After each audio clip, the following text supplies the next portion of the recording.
They experienced the result of past actions without allowing the inner consciousness ever to become perverted, even if the body is to be burned. They overcome all karmas. Peter asked, Lord, tell me what will happen to me after that. Vida 2-156, the sage replied, your jiva will then behold the entire world as you see the world in your dream. It will then regard itself as the king. It will think, I am the king named Sindha who is respected widely. My father having retired to the forest, I became king when I was only 8 years of age.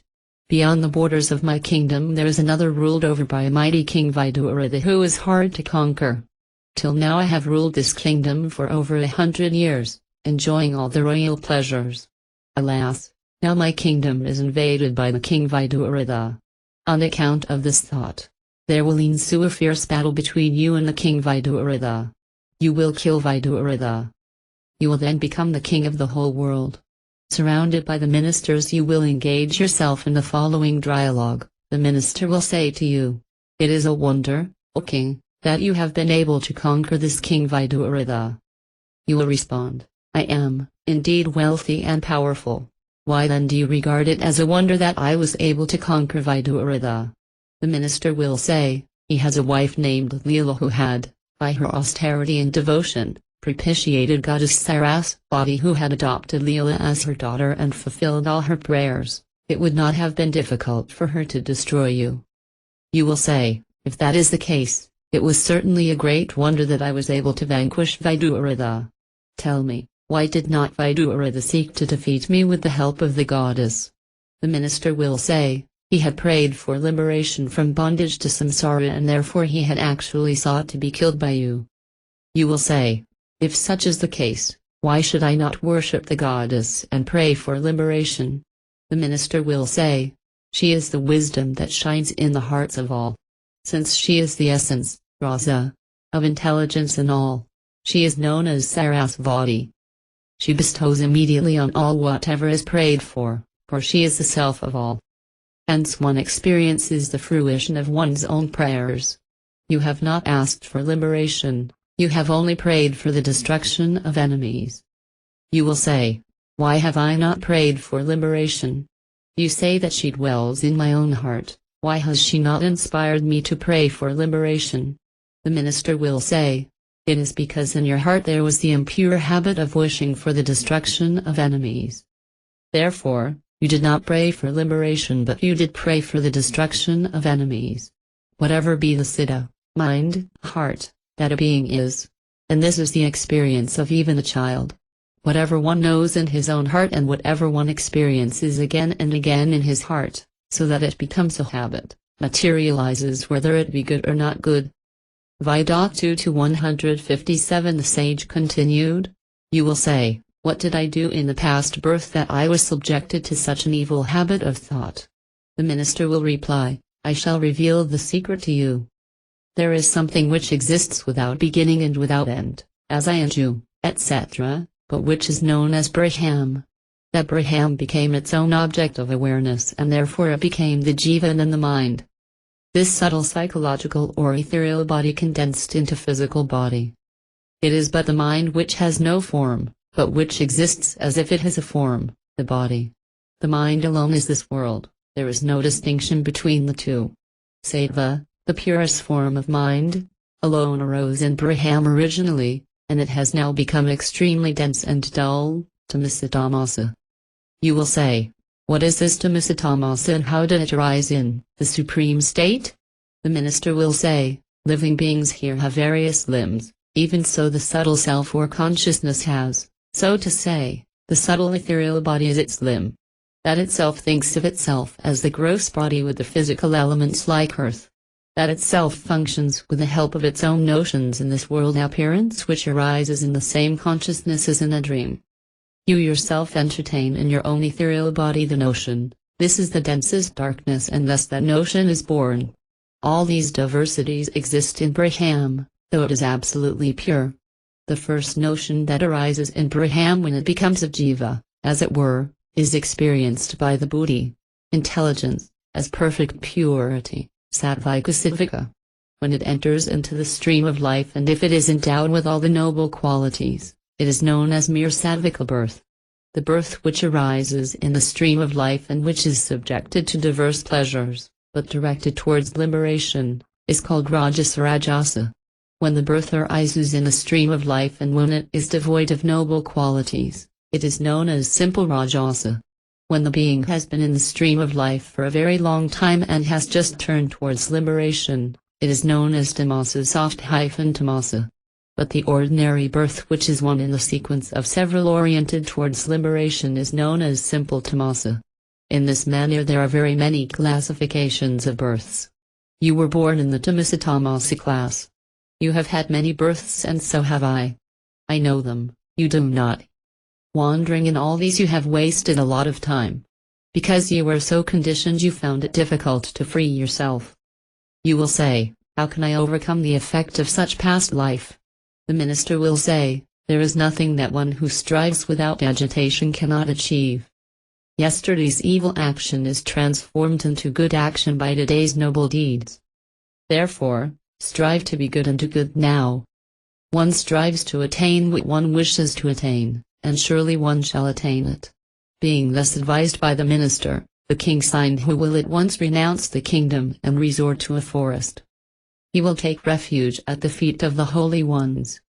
By their very association he will gain the highest wisdom and will be liberated.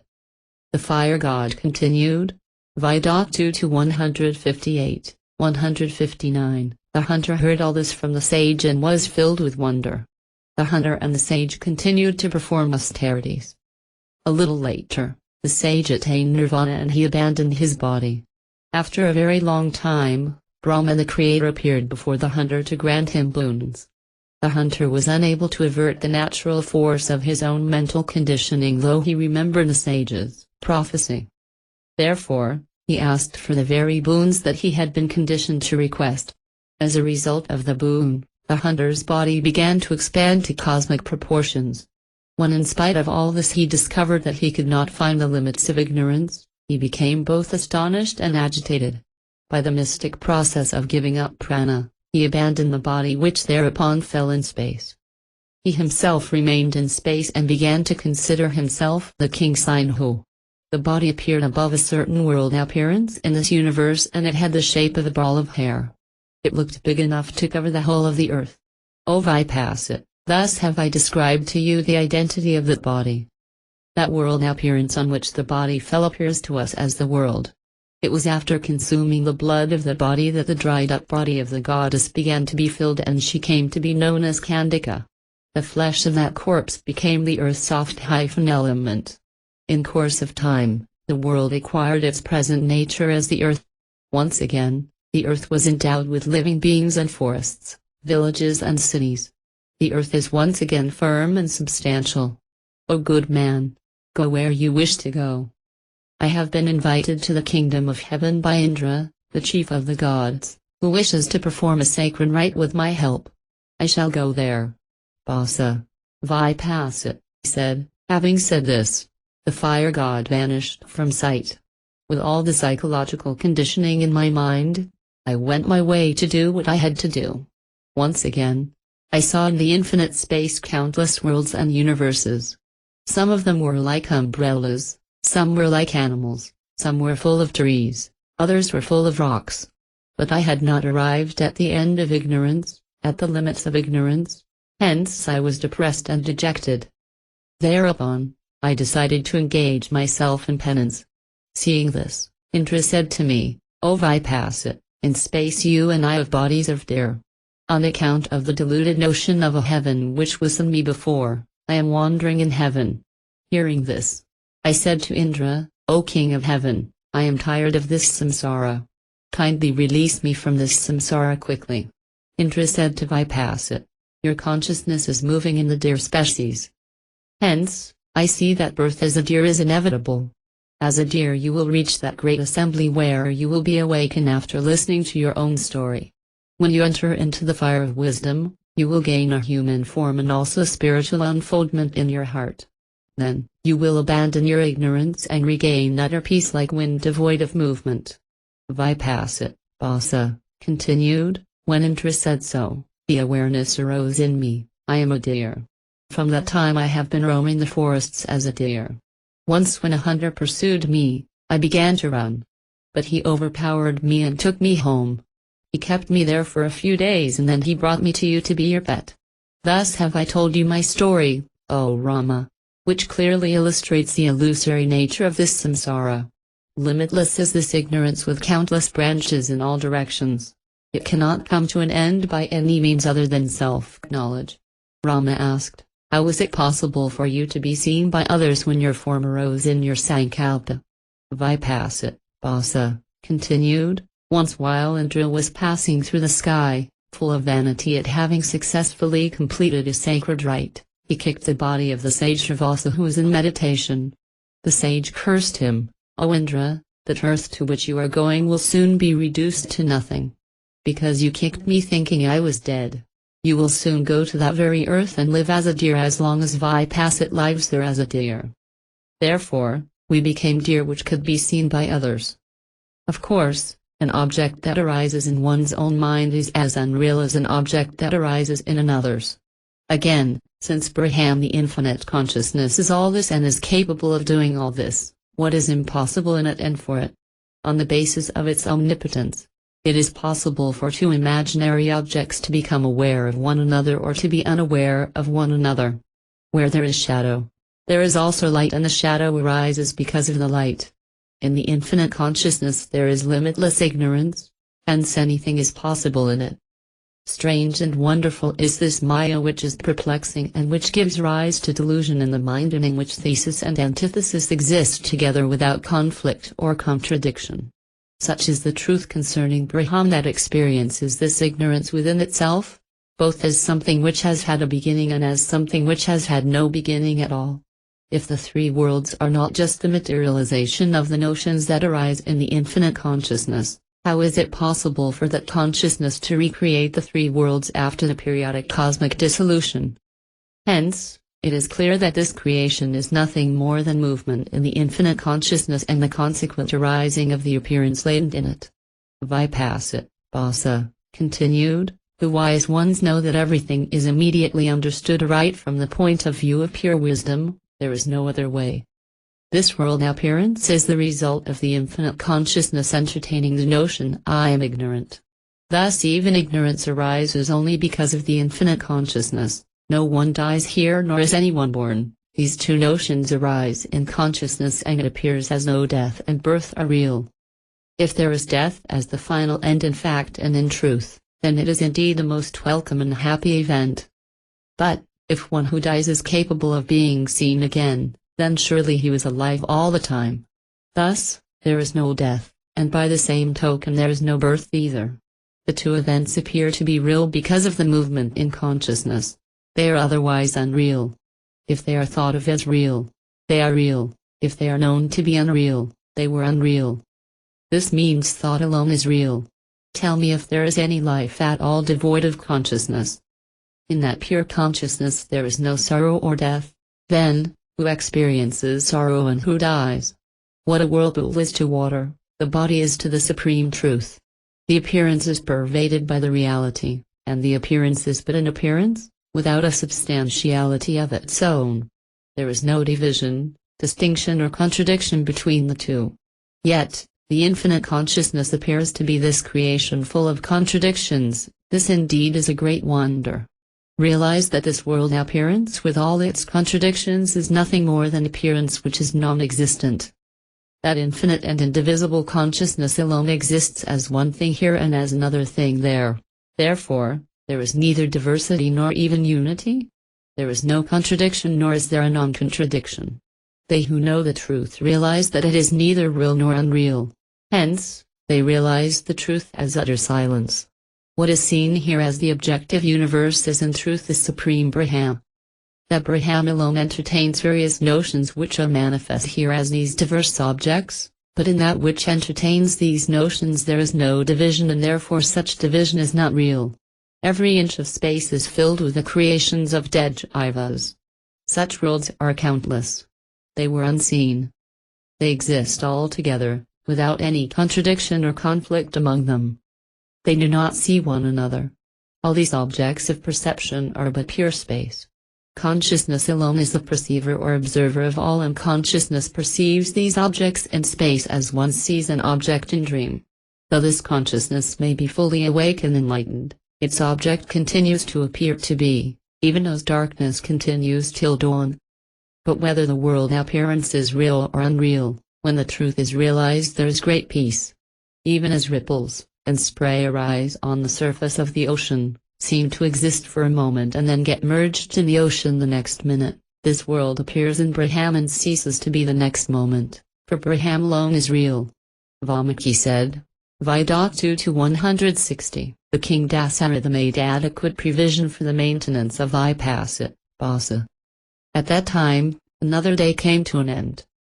The next day the members of the assembly gathered again, and the sage continued, Surely, that which is seen here is not ignorance. That is why Vipassana could not find its limits or its extent.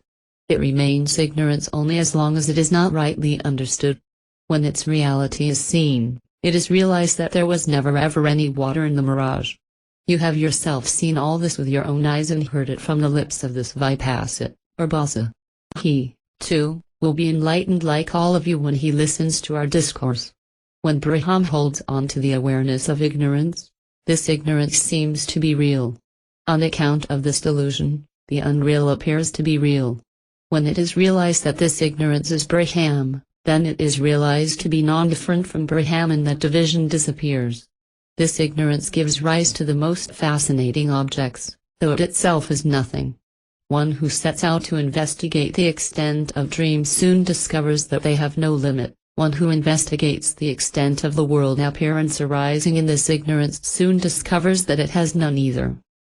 The objects which have materialized on account of notions that arise in consciousness and which are abandoned by the perceiver of those notions who thereupon goes on to entertain other notions, exist in space as the worlds of the siddhas, unaware of one another's existence. These worlds are of diverse natures and they are inhabited by diverse creatures. However, since there is nothing other than Brahman, all these are also full of Brahman only. Right in the beginning of creation, there was no cause and hence there was no creation at all. The infinite consciousness conceives of infinite notions and these materialize where those notions arise. What is so strange about this? Even now, you and all the others are the appearances created by the existence of intense notions which are endowed with the extraordinary force of concentration. He who considers two things, like this world and heaven, to be real, obtains both these. Some siddhas consider hell to be real too, and it appears to be real. That which is firmly believed to exist is experienced by that person physically, for the body is only mind. The jiva abandons a particular state when it leaves one body and then there itself entertains the notion of another state.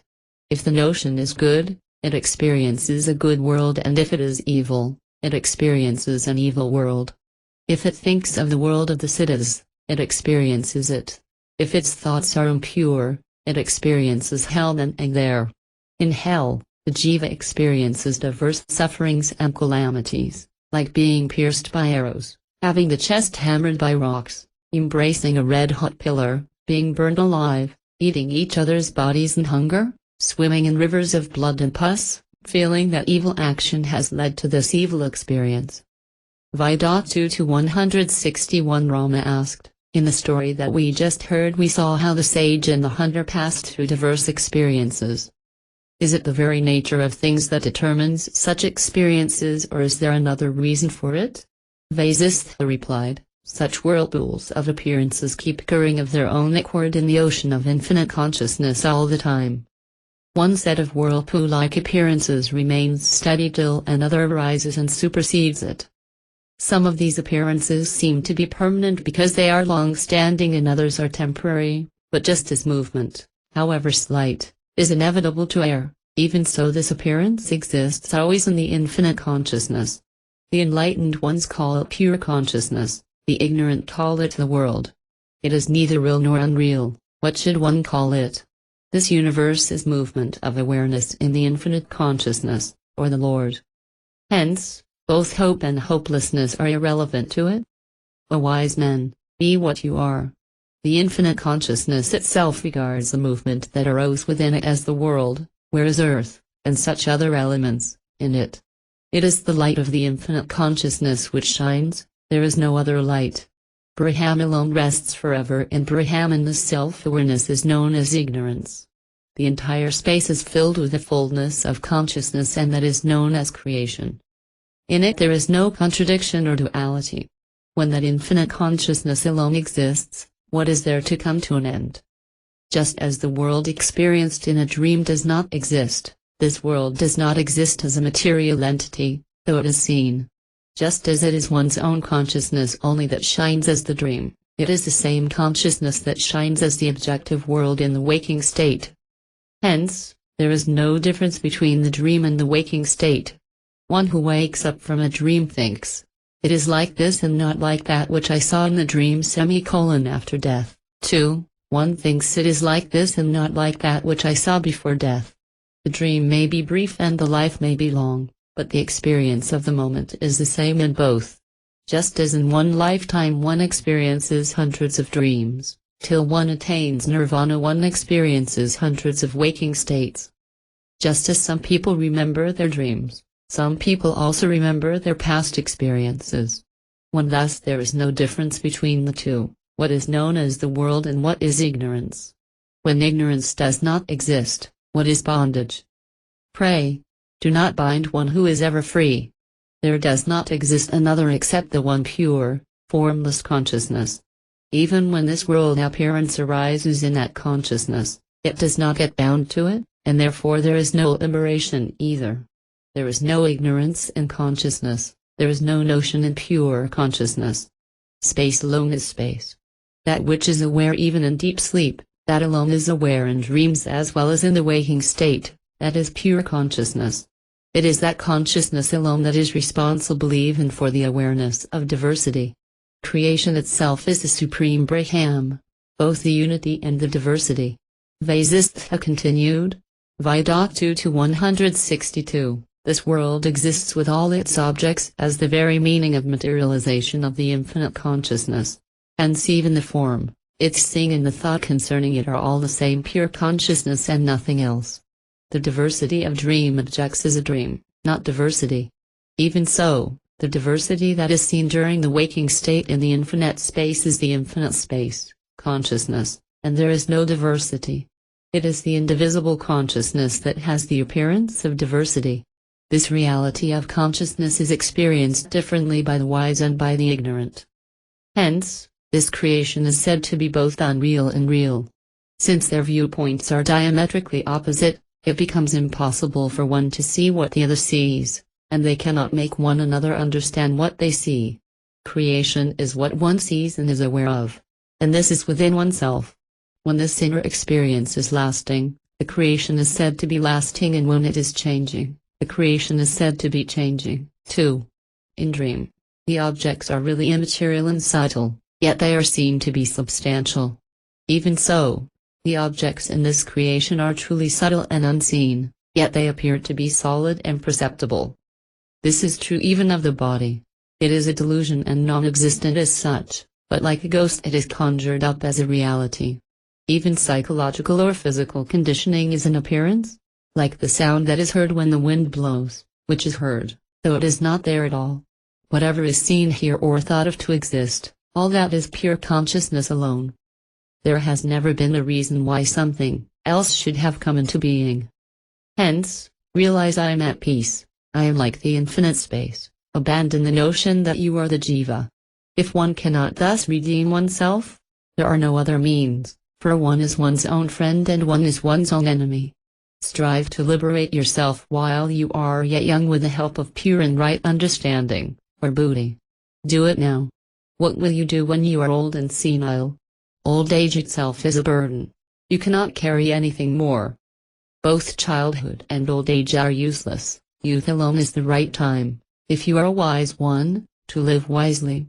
Having come into this samsara where life is so impermanent, one should, through association with holy scriptures and holy men, endeavor to uplift oneself. When the truth is realized, this objective universe ceases to bother you even if it continues to be seen and even if it is full of restlessness.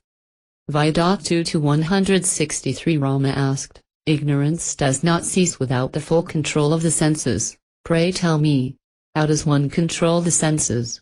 Vasishtha said, I shall now describe to you how one gains control over the senses easily by one's own effort. The self, or the personality, is indeed pure consciousness only. On account of its self-awareness, it comes to be known as the jiva. Whatever the jiva thinks, it becomes that instantly. Hence, the attempt to gain control over the self or the senses should be directed to that self-awareness. The mind, citta, is the commander-in-chief and the senses are the armed forces. Hence, control of the mind is control, or victory, over the senses. If one's feet are covered with leather shoes, the entire world is covered with leather. When one's awareness is raised to one's heart and firmly set in the pure consciousness, the mind naturally and effortlessly becomes tranquil. It does not become tranquil by other means like austerities, pilgrimage and rituals. When thus the awareness of the self becomes aware of the experience, then the experience does not leave an impression or memory on consciousness and is immediately forgotten, as it were. Even an attempt to do this takes one closer to the supreme state of self-knowledge. Be firmly rooted in the contented state in which you know only that to be yours which is obtained in the course of the due performance of your own appropriate action. He is a man of self-conquest who rests in peace and contentment, performing whatever has to be performed and avoiding what should be avoided. His mind is at rest who enjoys observing or watching himself and is disinterested in external events and observations. When one's awareness is thus firmly held within oneself, the mind abandons its usual restlessness and flows towards wisdom. The wise man attains victory over the senses and does not drown in the waves of vasanas or mental conditioning. He sees the world as it is. Then the illusion of samsara or world appearance ceases and with it all sorrow comes to an end. When one realizes that it is the pure consciousness alone, which is beyond thought and which therefore never becomes the object of perception or experience, which appears as this world, what is bondage and what is liberation? Dehydrated water does not flow, uncaused experience does not create a psychological division. Experience is like space which puts on the different forms of I and you, etc., and which seems to create a diversity where none can arise.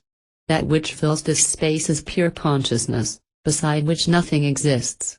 Vasishtha continued, when there is direct experience of the truth that I am neither the doer nor the action nor the instrument, but I am the pure consciousness, and the world is indefinable, then it is known that there is self-awareness. The world appears to be what it is not. Hence the self-knowledge that reveals the world is the supreme truth.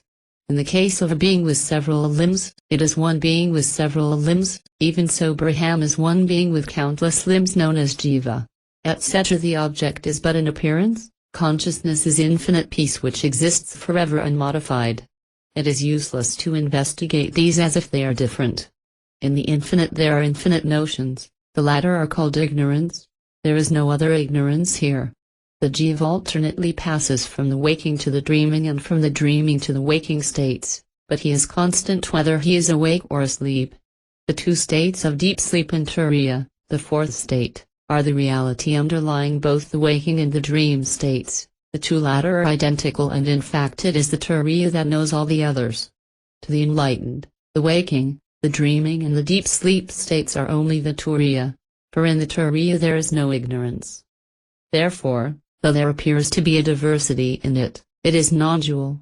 It is only the childish and ignorant people who talk of duality and non-duality. The enlightened ones laugh at all this.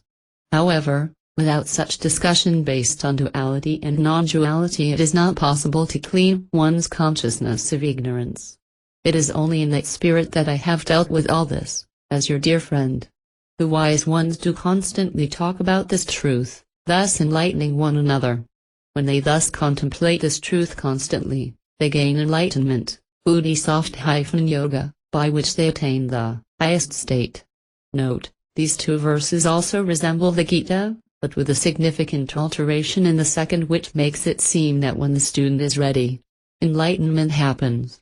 SV, the supreme state is not attained without effort. Thus, in order to help you get a clear grasp of the truth I have explained it repeatedly, using different illustrations. If even an ignorant person tastes this truth thus expounded again and again, he will attain enlightenment.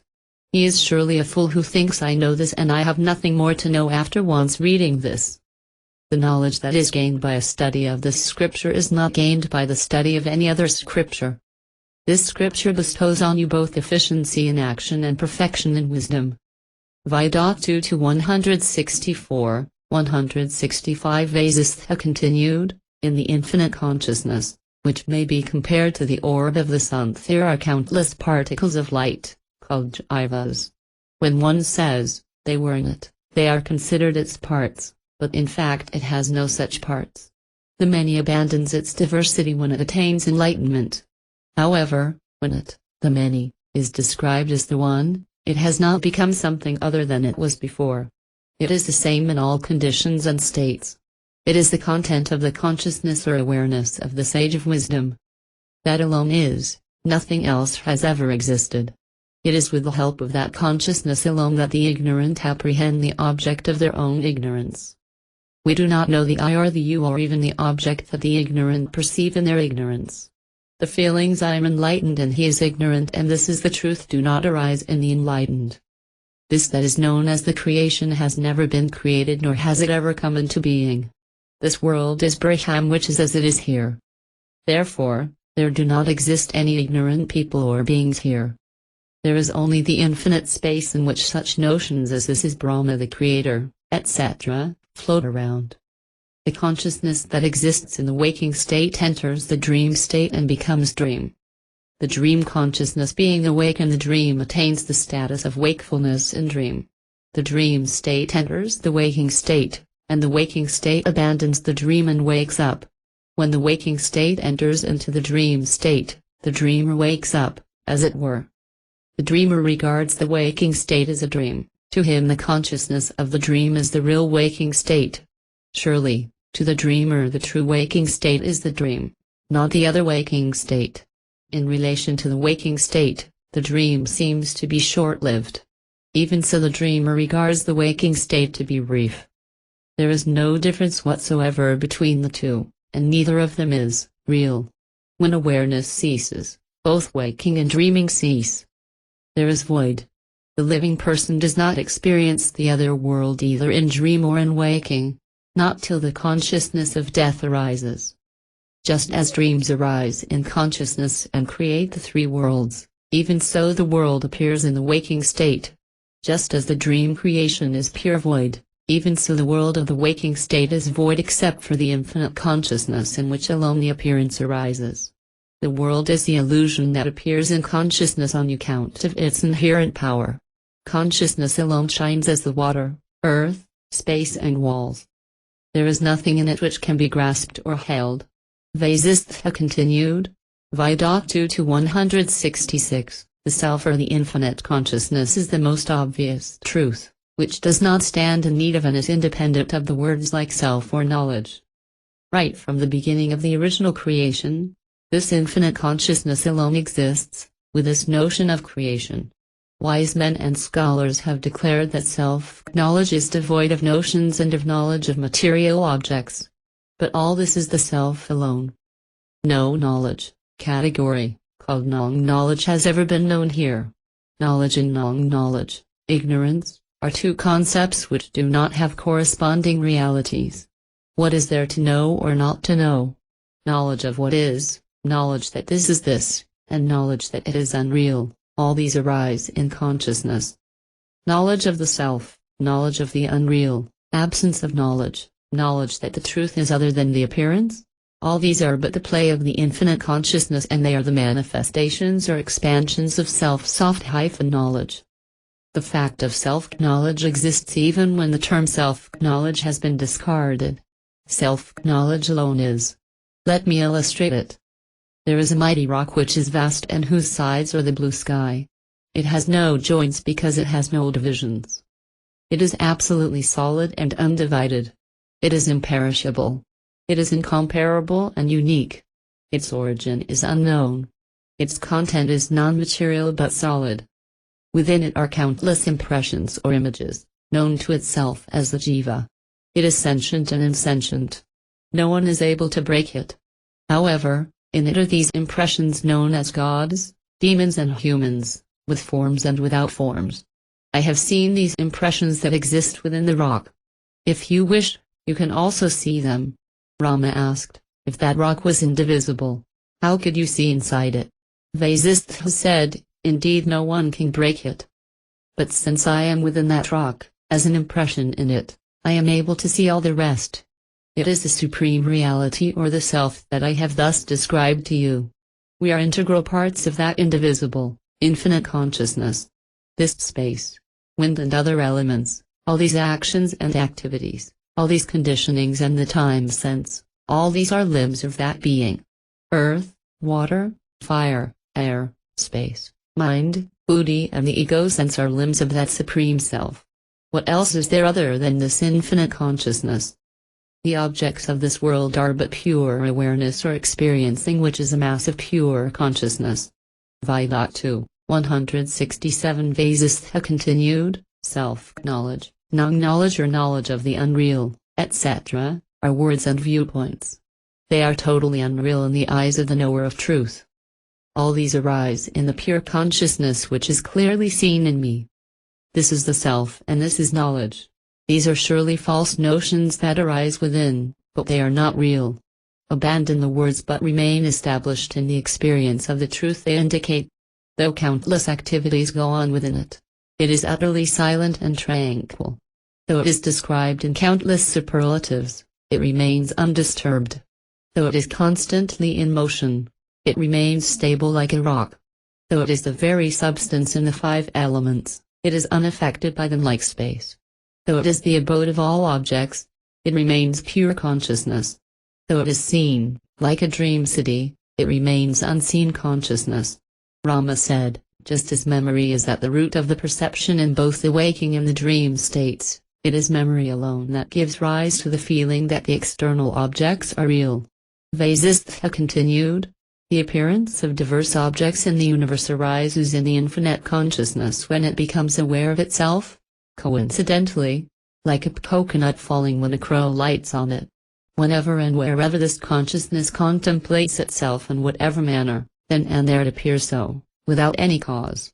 The notions this is waking, this is dream, this is sleep and this is turiya arise in consciousness because they were consciousness. In fact there is neither dream nor waking state nor sleep nor turiya nor something beyond, everything is pure tranquility and silence. Or, one may say that all this is waking at all times, or dream or deep sleep or turiya. Or we do not know what it is. For everything is experienced to be what it is thought of. Its manifestation and unmanifestation, knowledge or ignorance, are two inherent states, like the movement or non-movement of air. Therefore, there is no distinction in the states of waking, etc., nor is there anything known as memory or desire. All these are limited vision. When it is only inner experience that shines as external object, where is objectivity or memory? Memory can arise only from experience and experience is possible only if the object is real. The notional appearance of the infinite consciousness becomes later known as the earth, etc. Let this consciousness shine as it will, it is neither real nor unreal, neither something nor nothing. That itself dwells in the heart as the notion of an object which is conceived to be outside. What is inside or outside? Consider it and rest in peace. Vasistha continued, Vedanta 168, just as a tree brings forth diverse beautiful branches without mental activity or volition, intention, even so the unborn and uncreated infinite consciousness gives rise to diverse and colorful world appearance, creation. It is like space giving rise to space. Just as the ocean gives rise to whirlpools without mental activity or intention, even so, without intending to do so, consciousness gives rise to every kind of experience, because it is the Lord of all. To those very experiences the same consciousness gives various names like mind, buddhi, ego sense, etc. Again without mental activity and intention, the infinite consciousness has given rise within itself to the notion of an object with all this sequence of buddhi, etc. Even the world order, niti, which includes the fundamental characteristic of the objects, arises in the infinite consciousness without any intention or mental activity whatsoever. Moreover, It is all one. The tree includes the trunk, the branches, the leaves and the flowers, the distinction being verbal. Even so, the infinite consciousness includes everything, the distinction being verbal. If you still ask, why then is this futile experience of the objects? It is good to remind yourself that all this is but a long dream. Who will resort to the non-existent or the hidden thing?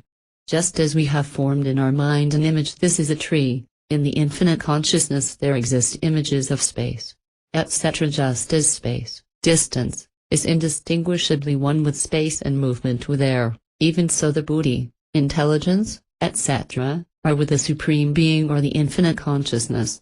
This creation is non-different from the infinite consciousness. This creation appears right from the beginning in the infinite consciousness as if in a dream. This appearance, moreover, has no cause. How then can it be other than the infinite consciousness? It is analogous to the dream, which is a daily universal experience. Hence one should investigate it. What is the essence or the reality in the dream except the pure intelligence or consciousness which creates it and in which it exists? This creation does not arise at a memory in the infinite consciousness. It arises in the consciousness without any reason or cause whatsoever. It is a coincidence, like the ripe coconut falling when a crow alights on it. Dreaming, conceptualization, etc., follow later. Once this creation has arisen without any cause in the infinite consciousness, its existence follows later. Therefore, even though this creation seems to have been created, it has not been created. When thus it has not been created at all, surely it does not exist. In the pure space of the infinite consciousness these countless world appearances exist. They come into being and they dissolve, though they were all essentially void. Sunya. In their nature. They react upon one another and thus create this world appearance, though they are essentially void. Sunya. This creation is void, and the void grows and the void alone ceases to be. Void because it is devoid of the notion of a self. Vasishtha continued, creation of the universe and its dissolution are only deluded notions that arise in consciousness. When the notion of creation remains sustained for a long time, it is taken to be real. The objective appearance of the universe appears spontaneously in a cosmic being, just as a dream arises after a period of deep sleep. Consciousness alone shines as this universe, which therefore is its body. After this, consciousness itself gives rise within itself to the notions of memory and psychological categories, earth and the other elements. Rama asked, Lord, memories are the impressions that are left on the buddhi. If such impressions, and therefore memories, are absent, how can anything come into being, or even notions arise? Vasishtha replied, I shall presently dispel your doubt, O Rama, and establish non-duality. This world appearance is like a figure that has not been carved out of the tree. Only when a figure is actually carved out of the tree, does it become a figure, but since the infinite consciousness is non-dual, such a thing does not happen. In the inert and insentient wood the figure does not emerge until it is actually carved. But, since consciousness is full of consciousness, the world appearance shines within itself. In fact, consciousness never ceases to be consciousness, nor is the world carved out of it. Yet it shines as this world. In the beginning of creation, consciousness, being full of potential notions, manifests them. Since those notions are also endowed with consciousness, they appear to be real, as in a dream. Within the space of the heart itself, consciousness gives rise to various notions. This is the notion of Brahman, this itself is the notion of pure consciousness. This is the notion of jiva, and this is the ego sense, buddhi, mind, time and space. I am so and so. This is activity. These are the elements. These are the senses. This is the subtle, Puryastaka, body, and that is the gross physical body. I am Brahma the creator, I am Shiva, I am Vishnu, I am the sun. This is inside and that is outside. This is creation and this is world. Such notions arise in consciousness itself. There are neither physical or material substances, nor memory, nor duality. Without cause this world appearance arises in consciousness. It is experienced by the consciousness within itself. It is consciousness which considers itself the world and experiences the world. There is therefore no memory, or dream or time, etc. involved in this. This which is a mass of consciousness within appears to be the world outside. However, there is neither an outside nor an inside, nothing whatsoever except the supreme reality. Therefore, just as the infinite Brahman is real, in the same way this observed objective universe is also real. Vasishtha continued. Vida 2-169, He to whom joy is no joy and sorrow is no sorrow, is a liberated one. He whose heart is not agitated even while being engaged in pleasure is a liberated one. He is a liberated one who rejoices in pure consciousness itself, as well as in the objective world. Rama asked, if the liberated one does not find pleasure and sorrow in sorrow, then surely he is insentient and insensitive. Vasishtha continued, because his awareness is totally absorbed in consciousness. He does not experience pleasure unless he makes an effort to do so. He is said to rest in consciousness. His doubts have been dissolved and his contact with all the objects of the world is flavored by wisdom. The world has lost its taste for him, though he is still active in it, doing what needs to be done from moment to moment. On account of the fact that the liberated ones thus rest in the self for consciousness, they appear to be asleep though they were engaged in activity. In fact, they are not insentient nor insensitive. They are considered to be asleep because they treat this world appearance as if it were a long dream, not because they were insentient. They rest in that truth or supreme peace which is utterly dark as night to the ignorant. Therefore they were considered to be asleep, but they are not insentient. Since they are disinterested in the world of the ignorant, they are considered to be asleep in the world. They rejoice in the self at all times. Hence they are not insentient. They have risen above sorrow. Having roamed this samsara and experienced all kinds of pleasure and pain, the jiva has the good fortune to come into contact with a holy man and cross this ocean of samsara. He sleeps in great peace even without a bed. Though he is engaged in intense activity here, he enjoys the peace of deep sleep. This is a great wonder. This sleep cannot be disturbed by anything. He is truly intoxicated who does not see the world even though his eyes are wide open. He enjoys the bliss of deep sleep. He has dispelled the notion of the world from his heart and he has reached fullness. He has quaffed nectar and he is at peace. His delight is independent of pleasure. He has turned away from greed. He knows that in every atom there is a universe. He is engaged in diverse and intense activity, though he does nothing. He is aware that this world appearance has the same reality as a dream, thus he has entered into the peace and the bliss of deep sleep. His consciousness is more expansive than even space. By a supreme self-effort, he has realized self-knowledge and he lives as if he were seeing a long dream in pure space. He is fully awake and enlightened, though he appears to be asleep. He enjoys the greatest delight, though he appears to be asleep. He has reached the highest state. Vida 2-170 Rama asked, Lord, who is the wise man's friend? With whom does he enjoy? What is his enjoyment or delight and in what manner does he enjoy those pleasures? Vasishtha replied, the wise man's friend, O Rama, is his own action which arises spontaneously in him and in which there is no division or conflict. Like a father, it encourages him and provides him with enthusiasm. Like a wife, it checks him, restrains him and guides him. It does not abandon him even in the worst calamities. It is free from doubt. It promotes the spirit of renunciation. Because it turns anger and hate upon themselves. It is like quaffing nectar. It is his friend and helper even in the densest forest of troubles and difficulties. It is the treasure chest which contains the precious gems of faith. It saves him from evil and like a father, it is ever intent on protecting him. It, one's own action, brings him every type of delight. In all kinds of situations and conditions, it promotes the health of his body.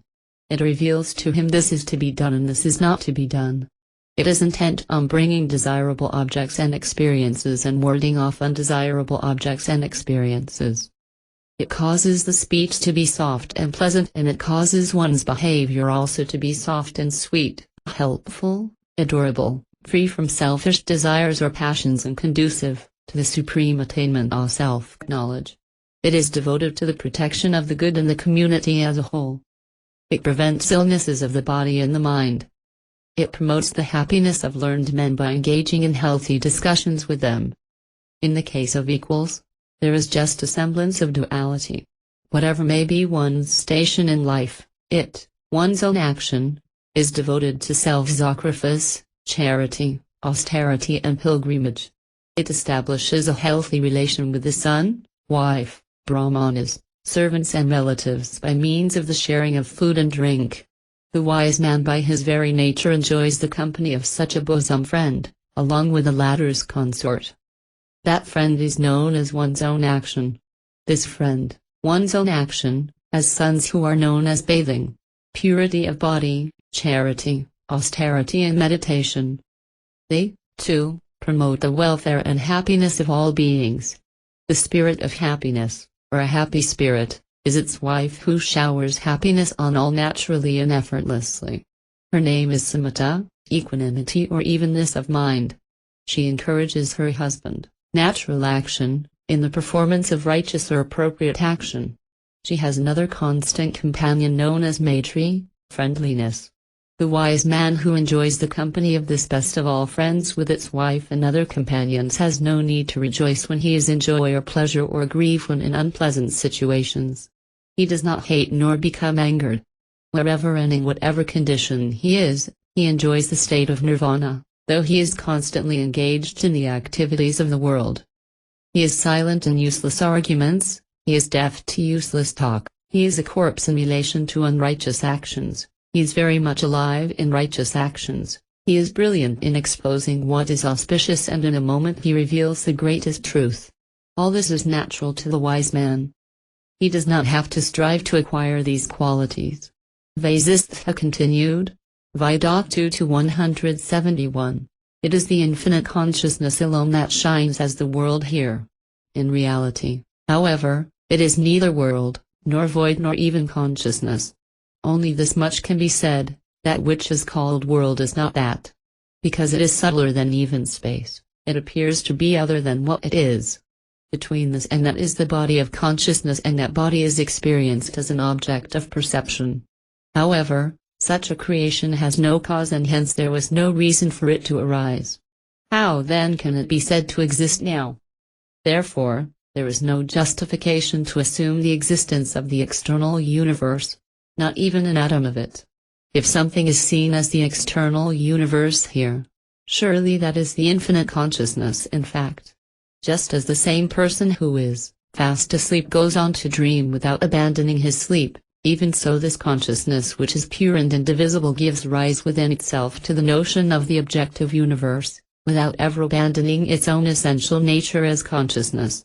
Therefore there is no materiality known as earth, etc., but, whether one feels that what one sees are forms or not forms, the final truth is that all this is the one infinite Brahman which alone shines as all these. Just as the dream mountain is realized as pure void when the dreamer wakes up, even so are all these forms realized to be non-existent when one is enlightened. This world is the indivisible and supreme Brahman to those who are enlightened. Though we are highly intelligent, we do not know what non-enlightenment, ignorance, is. Between this and that is the mass of consciousness which is the essential nature of all beings. That is the supreme state of the self. Between this and that is that infinite space which is the mass of consciousness in which everything is firmly established. Whatever is that mass of consciousness, that alone is all this, real and unreal at the same time. Form, perception and also the corresponding concepts that arise in the mind are all pure consciousness, even as whirlpools are in the ocean. Between this and that is the infinite consciousness. When that is realized without any modification or subtraction whatsoever, it is seen that it alone is and that there is no world. Then even attraction and aversion, existence and non-existence become its own limbs, without in any way affecting the true nature of the consciousness. Between the two ends is the pure consciousness. The ends are but concepts and do not exist independent of the reality which is the middle. That is the essential nature of the infinite self or consciousness. That consciousness which exists between this and that another name is world. Right from the very beginning, the creation has not come into being at all. To say that this world exists as such is pure fiction. It is a pity and it is a tragedy that people say that this world exists, though it does not, and that the Supreme Brahman does not exist, though it alone exists. Vasishtha continued, where shall I go for that which is not Brahman or the infinite consciousness? Alas, the world is a strange place where people regard the unreal world, the object of perception, to be real. Yet they do reach the same Brahman. The radiance of a precious gem is not its creation nor is it independent of the gem, even so, the world's soft appearance is non-different from the self which is pure consciousness. The sun shines in that supreme state of consciousness. The sun is non-different from that self. However, neither the sun nor the moon can illumine or reveal the self. It is because of the inherent power of that consciousness that the sun and the moon themselves shine and thus illumine and reveal the objects of perception. That consciousness is with form and it is without form. All these are words and meaningless concepts. Particles of light that constitute the rays of the sun are the rays of the sun, non-different from it? So it is right to say that they shine and also to say that they do not shine. Even so, it is right to say that the sun and the moon shine, and it is also right to say that they do not.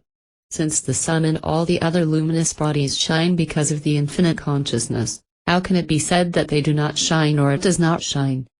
That supreme state is beyond all concepts, even those of mass of consciousness and void. It is devoid of everything but it is also full of everything. Hence, the earth, etc., do exist. On the other hand, nothing exists in it. Though there are infinite jivas in it, yet they do not exist as jivas independent of the consciousness. Something, nothing, etc., are concepts which are far from the reality or the infinite consciousness. The pure consciousness, which is non-dual, eternal and all-pervading, exists and is known as world. When merely the objectivity of all this is removed, what remains of the world of diversity is the truth. It is that consciousness itself which is manifest as the infinite experiences. The waking state of consciousness stands in exactly the same relation to the turiya, transcendental, state as the dream state stands in relation to the deep sleep state. To the enlightened person, however, all these states are but one turiya state of consciousness. Theories concerning creation or the transformation of the self or consciousness into matter are expressions used by teachers while instructing students. There is not an iota of truth in all this. When one realizes the dream as a dream, then there is joy, but if this is not realized then there is unhappiness when one dreams of an unhappy event. The enlightened sage lives in a state of realization of the truth even while he engages himself in diverse activities. In diversity he experiences unity. He rejoices even in unpleasant situations. Though he lives in the world he is really not in it. What more does an enlightened person have to gain? Just as ice is ever cool, the sage lives a natural life, doing what is natural to him, without aspiring for or abandoning anything. The characteristic of the ignorant man is that he strives to be other than what he is. Vasistha continued. Vidaktu to 172, the creator is only the mind, devoid of any trace of materiality. Hence, he has no body or the senses or vasana or mental conditioning. Since he had attained liberation at the end of the previous world cycle, there is no memory in him. When there is no memory at all, there is no cause for embodiment. Even if such memory were possible in the Creator, even that would be devoid of matter, like a dream city. However, this is said for the sake of argument. Memory is impossible in the liberated ones. Rama asked, Lord, tell me why is there no memory in the Manhalagunas, the building blocks of creation, arise in the absence of memory? Vasistha replied, memory arises only in relation to the objective universe, thus providing the cause and effect sequence. When such an object of perception itself is non-existent, how and where does memory arise or exist? When the truth is that all this is indeed Brahman or the infinite consciousness, there is no room for memory.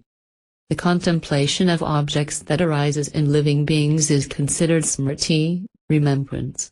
Of course, such objects are non-existent. How can smriti exist then? However, since the infinite consciousness is the reality in all beings, such contemplation of objects is, in a manner of speaking, inherent in consciousness. Hence I referred to smriti. However, It is only from the point of view of the common ignorant men.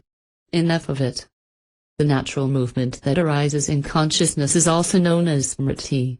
When that movement occurs repeatedly, it is seen externally as matter. Whatever the consciousness experiences by its own nature, that is said to be smriti. All these experiences arise in the infinite consciousness of their own accord, as the very limbs of consciousness, without any causal connection, just as a ripe coconut falls coincidentally when a crow happens to alight on it. They are called memory. This is true of all happenings, even when there appears to be coincidental cause. Why should we investigate memory which is thus accidental, when we realize that the objects of perception to which it is related themselves are non-existent? They exist only in the eyes of the ignorant. I am not expounding the means of liberation for the benefit of such ignorant people. It is only meant for those who have been awakened but who have some doubts concerning it. One should never associate with ignorant people who cannot recognize the truth. When a thing is experienced by the consciousness even just a little, and when that experience is repeated, a mental impression, samskara, is created. Thus is the world appearance created. However, all this is pervaded by the infinite consciousness. There is neither a form nor memory related to it. When duality itself is non-existent, then surely there is no bondage. Rama asked. Vidatu to 173, how does the omnipresent consciousness identify itself with the body? How does consciousness identify itself with rocks and wood? Vasishtha replied, even as the embodied being identifies itself with the hand, so the infinite consciousness identifies itself with the body. In the same way as the body identifies itself with the nails and the hair, the omnipresent self identifies itself with rocks and wood, etc. Just as it is pure consciousness alone that becomes rocks and wood in a dream, these notions arose in the infinite consciousness right in the beginning of creation. Just as in an individual's body there are sentient and insentient parts, even so in the cosmic body of the infinite consciousness there are apparently sentient and insentient objects, whereas in truth there are no such forms. When all this is clearly seen, they cease to appear, just as a dream vanishes the moment the dreamer wakes. All this is pure consciousness, there is neither a seer nor an object of perception.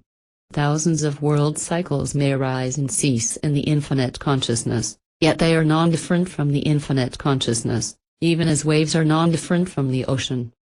I am not a wave, I am the ocean. When thus the truth is realized, the waviness ceases. The world appearance is like the wave in relation to Brahman, which is the ocean. The existence and the non-existence of this world appearance are the two ways in which the energy inherent in Brahman manifests. The experience that arises in consciousness, as in a dream, is known as mind, Brahma the Creator, the grandfather of all creation. This being is nameless, formless and immutable. In that, the notions of I and you, etc., arise. Even they are non-different from the Creator.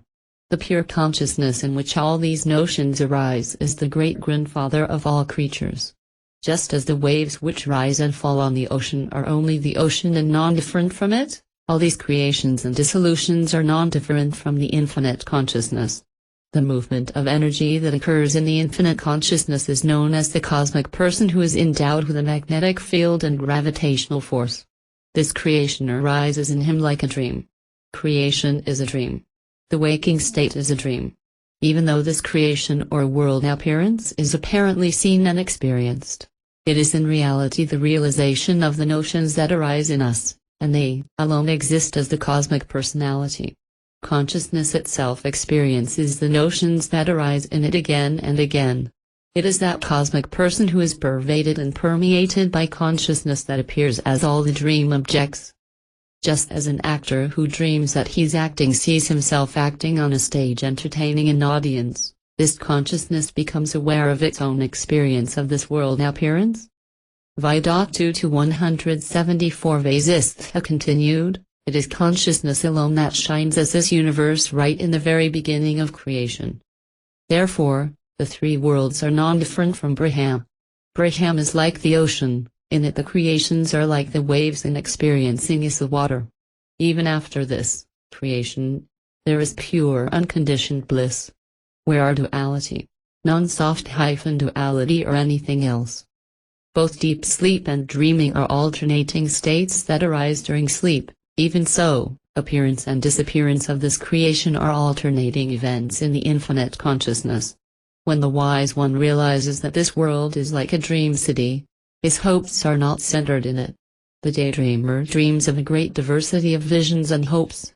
Though there seems to be some reality in such daydreams, they are in fact non-existent. If, however, you are looking for some other explanation for this world's soft-appearance, why do you not accept the possibility of delusion or delirious notions and hallucination? The practice of contemplation in which the mind is restrained from undergoing any modification is as good as supreme inertia. On the other hand, when such modifications exist in the mind, it is the seat of diversity or samsara. By such contemplation a state of equanimity is not attained. If it is claimed that liberation is attained when the mind is forcibly restrained from all modifications, then why is it not attained in sleep? Therefore, only when it is realized that there is no creation at all, does real self-knowledge arise which leads to liberation. Such liberation is unending, infinite and unconditioned, truly nirvikalpa samadhi. In it one remains firmly rooted in self-knowledge, without the least agitation. It is also known as eternal sleep, turiya, nirvana and moksha. Dhyana or contemplation or meditation is perfect awakening or enlightenment. The realization that the objective universe does not exist is perfect awakening.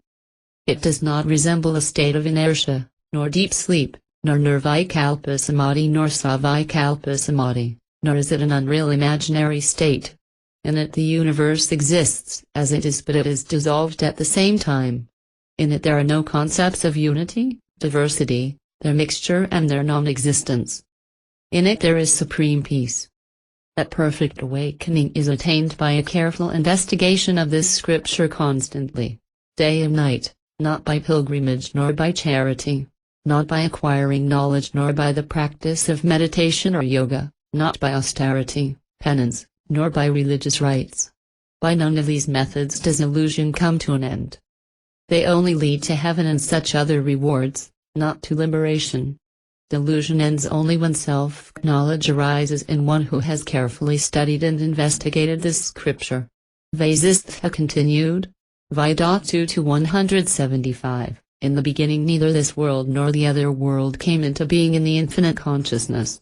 An unreal, imaginary experience arose in consciousness, just like the experience of embracing a woman in a dream. Only the dreamer exists in the dream. Only the infinite consciousness exists in the unreal experience. What appears to be the world thus arises in that consciousness which is ever pure. How can impurity arise in the pure consciousness? This experience is also pure.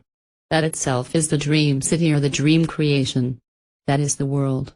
For in the very beginning of creation there was no earth, etc. It was the movement of energy in the infinite consciousness that subsequently created earth and the physical elements, mind and other psychological categories, which were nothing but notions in consciousness. This movement of energy is like the inherent motion in air which takes place without mental activity or intention. Consciousness appears in consciousness as its own body or materialization. The mind itself appears to be the objects of perception, just as in dream. There is no other cause possible. Hence, there is no duality and there is no division in consciousness. The Supreme Brahman is free from all forms. That itself one it appears to have a form is this world appearance. This exists eternally.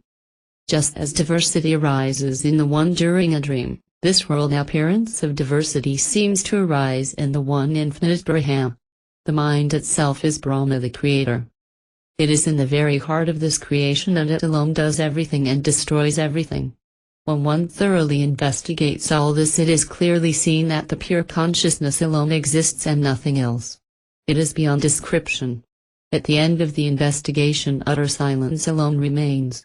Though engaged in all activities, it remains unaffected like space, as if it were dumb. The enlightened one, therefore, attains a knowledge of the infinite and remains utterly silent. He is the best among men. Brahma the Creator brings about this world appearance without intending to do so. The infinite consciousness with its eyes closed is itself, and with its eyes opened it is the world. But the infinite consciousness remains itself in both these states. Hence, it is both as and not, real and unreal. These two states constantly alternate, one is never without the other.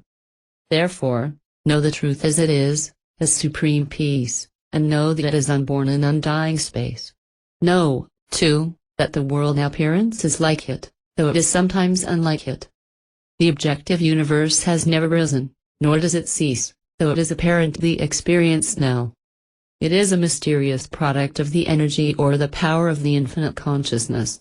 Whatever is experienced whenever and wherever, that seems to exist then and there, whether it is real or unreal. No other reason is appropriate. Vasishtha continued, whatever one constantly contemplates, whatever constantly occupies one's mind and to whatever one is devoted with all his life, that he knows to be real and obvious. When the mind is saturated with consciousness of Brahman, it becomes that. Whatever the mind loves most, it becomes that. When one's mind rests in the supreme reality or the infinite consciousness, then one engages himself in righteous activity without being interested in the activity itself for its own sake. When the subjective universe itself does not exist, or when one cannot affirm or deny its existence, it is not possible to determine who is the doer of actions and the enjoyer of experiences. What is commonly known as Brahma, the creator, or Buddhi, the awakened intelligence, etc., is itself the infinite consciousness which is absolutely pure. The peace in the sky is pure void. The appearance of duality in all these is illusory and non-existent. Therefore, diversity is meaning this concept. Just as one enters into the dream state after the deep sleep state, the same infinite consciousness moves to the creation state from the state of absolute quiescence. In it there is no duality or unity. The infinite consciousness perceives this creation within the space of its own consciousness. Just as there is no definite sequence or order or causal connection in dreams, in this world appearance there is no definite causal connection or sequence, though it appears to have one. There is no division in dream, nor is there a division in the objects of perception. It is the same Brahman or infinite consciousness that appears in front of you as this universe or creation. In dream there is no recognition of the objects seen in the dream, nor is there samskara, mental impression, nor even memory, because the dreamer does not think, I have seen this before. Similarly, in the waking state, too, when these three considerations are removed, there is the infinite consciousness alone which the ignorant man identifies with memory. Affirmations and negations, injunctions and prohibitions seem to exist in the Supreme Being, though they do not exist in it. When a man is dizzy, he feels that the world is going and him, though the dizziness is in him. Even when one knows this and knows that the objective universe is delusion or illusion, it does not disappear except through persistent practice. Hence, this illusion ceases only through the devout study of this scripture. There is no other way. It is by self-knowledge or enlightenment that these three, the mind, the objects of perception and the body, will reach a quiescent state of equanimity, not otherwise. For these three arise from ignorance. By a mere study of this scripture that ignorance is dispelled. The beauty in this scripture is that its student is not abandoned to his despair. If something is not clear in the first instance, a further study of the scripture makes it clear. This scripture dispels delusion and enables you to realize that the ordinary life itself is the supreme state. Therefore, one should study at least a small part of this scripture daily. If, however, one thinks it is not authoritative because it is of human origin, one can resort to the study of any other scripture dealing with self-knowledge and final liberation. But one should not waste one's lifetime. Rama asked. Vidatu to 176, when thus there are countless universes arising and dissolving in the infinite consciousness, why do you teach me of their nature? Vasishtha replied, it was in that way that you have gained the understanding that the world is a long dream. You have gained knowledge of the relationship between a word and its meaning or the object it denotes. Hence, all this discussion of the world appearance and imaginary creation has not been in vain. That illustration best serves its purpose of bringing home a spiritual truth which enables one to understand the word and its corresponding concept, and only that becomes living truth to guide one in one's daily living. When, having known all that there is to be known, you attain knowledge of the three periods of time, past, present and future, you will see all this to be true. In every atom of this existence there are countless universes. Who has the power even to count them? In this connection I recall a story which my father Brahma the Creator once narrated to me. I shall presently narrate it to you. Pray listen. I asked my father Brahma, what is this world appearance and where does it exist? Brahma said, all this that appears as this universe, O sage, is nothing but the infinite consciousness, Brahma. The wise know this to be pure sattva, the unconditioned intelligence, which is infinite, and the ignorant see it as the material universe. I shall illustrate this truth with the following narrative concerning this Brahmanda, the cosmic egg. In this limitless space there is the infinite self which is non-different from that space. That self perceived itself within itself as a jiva, a conditioned and living entity. Without at any time abandoning its own essential nature as the infinite space, it considered itself as I am or the ego sense, though still with space for its body. This I am expanded into I am buddhi or the intellect. It then saw itself as the buddhi which determines what is this and what is that, but which follows the basic illusion of conditioned perception. After this, that itself entertained the notion I am mind and became involved in notions or diverse and perverse thinking. That mind thereupon conceived the notion of the existence of the five senses which, though they were formless, appear to be gross and material, like mountains seen in a dream. The mind assumed that it had a body composed of the three worlds with a variety of creatures with all sorts of relationships which were assumed to exist between them, all these subject to time. Thus it saw everything as one sees diverse objects in a mirror. What it saw was enchanting and colorful. In every subatomic particle there exist such universes. Ignorance thinks of all this as ignorance and as limitless creation. But, when it is realized as Brahman, it itself becomes the pure Brahman. Even if all this is actually seen, nothing is seen because all this is but a dream. Who is the perceiver here? What is perceived? How can there be duality in the infinite being? Vidatu 177 Rama asked, the world appearance arises in the infinite consciousness without any cause at all. That being so, why do not such uncaused events continue to happen even now? Vasishtha replied, whatever notion one entertains, one perceives that to be true. In Brahman both causation and causelessness exist, since Brahman is omnipotent. Even so in the case of a living being, the intelligent body has also inert hair and nails.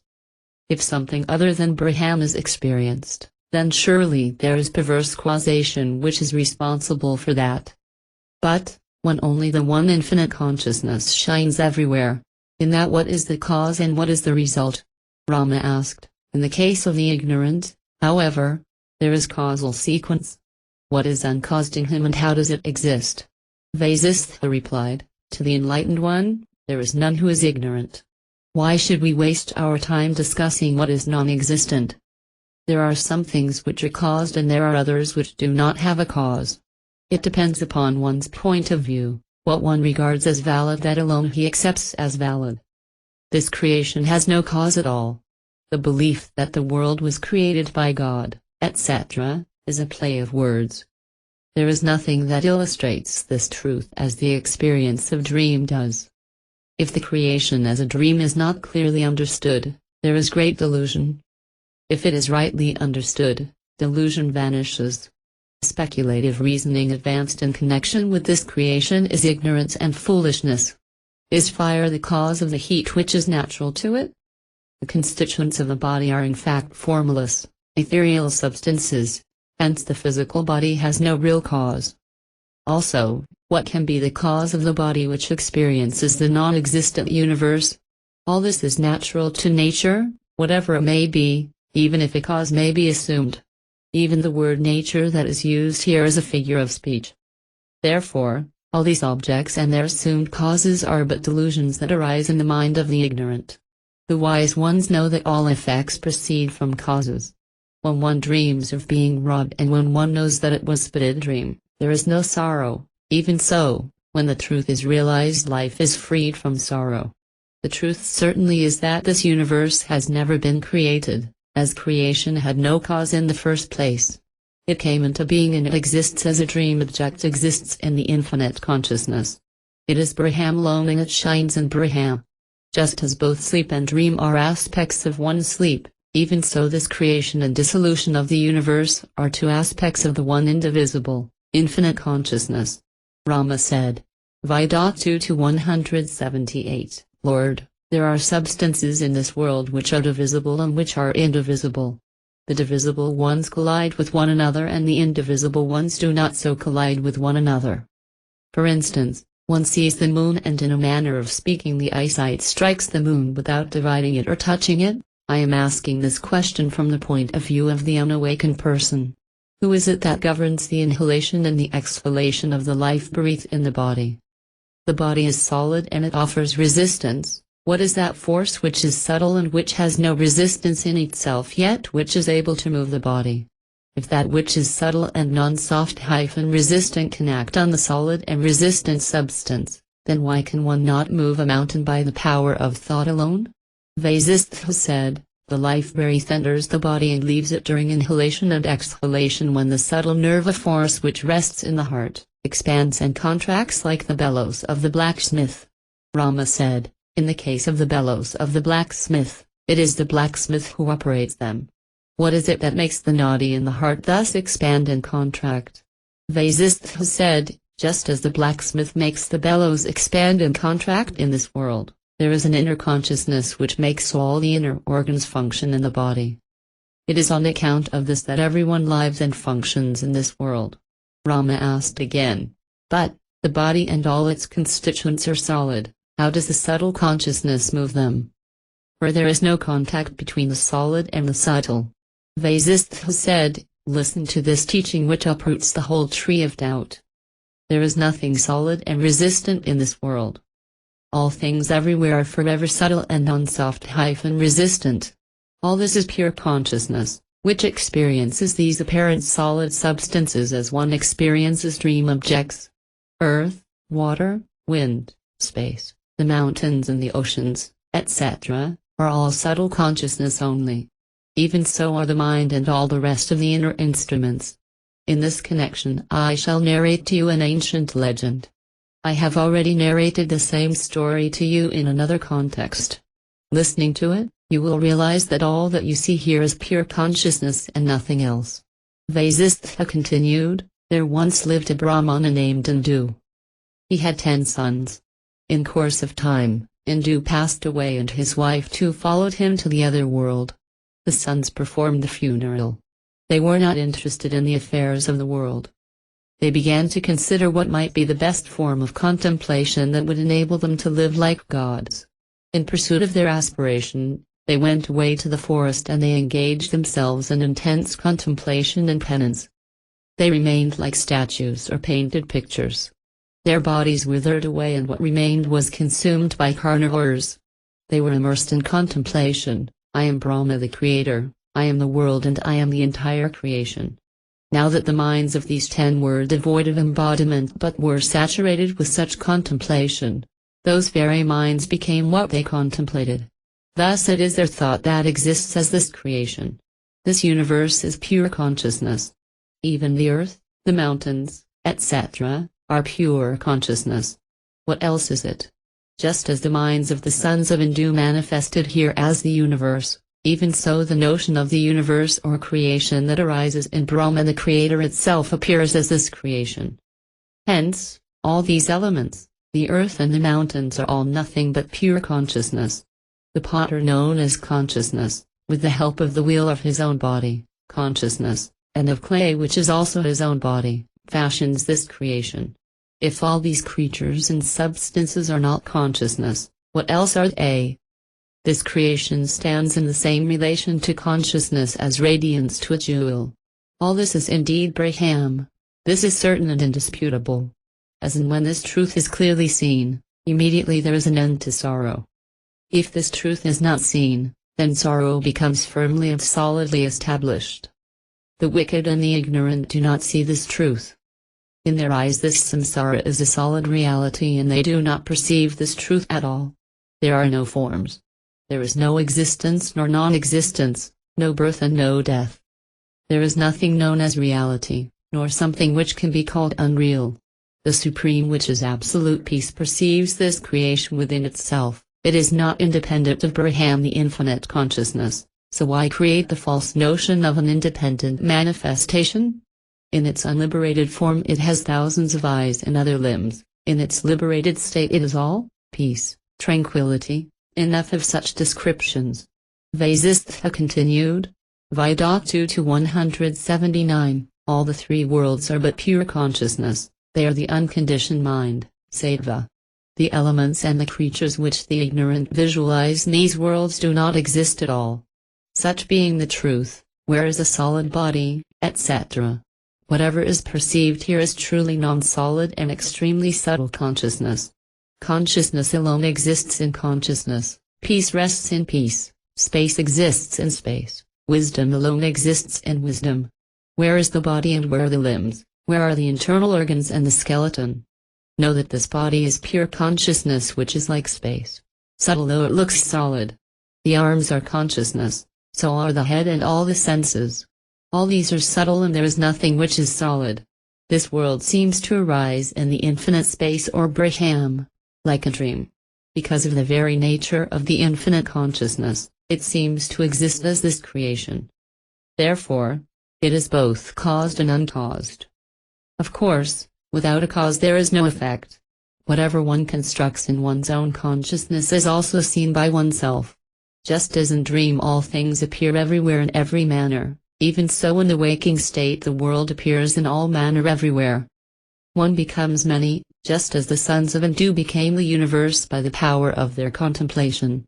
The many become one, just as devotees of Lord Vishnu become one with him. Rivers are many, the ocean is one. Time is one, though the seasons and the years may be called by different names. This body is also pure consciousness and it exists in consciousness like a dream object. Like a dream object again it is formless, though its form seems to be obviously experienced as a reality. The one sleep is regarded as dream experience at one time and as deep, dreamless sleep at another, but sleep is one and indivisible. Even so, consciousness is one, whether in it there is awareness of objects or not. Therefore what is experienced as the world is nothing but pure consciousness. The seer, experiencer, the object, experience, and the act of seeing, experiencing, are all the one consciousness which is truly indivisible. The appearance of the world in this consciousness, as something other than consciousness, is an illusion. It ceases when its truth is realized, even as when the truth of a nightmare is realized it ceases to haunt one. It is the infinite potencies of the one infinite consciousness that appear here as the infinite objects of creation. The story of Kundita Vidatu to 180. Rama said, Lord, once when I was in my teacher's house, someone came in. He was extremely radiant. He had come from the court of the king of Vedanta. He saluted the assembled holy ones. We students also greeted him appropriately. When he had settled down in his seat and had rested a little, I asked him, Holy One, you seem to be fatigued from a long journey. Where do you come from? The Brahmana replied, Yes, you are right, I am seeking for something and I am fatigued on account of intense exertion to attain it. I shall tell you why I am here. I am a Brahmana from the country of Vedanta. I am known as Kundita. I became disinterested in the affairs of the world and I sought the company of holy men and ascetics.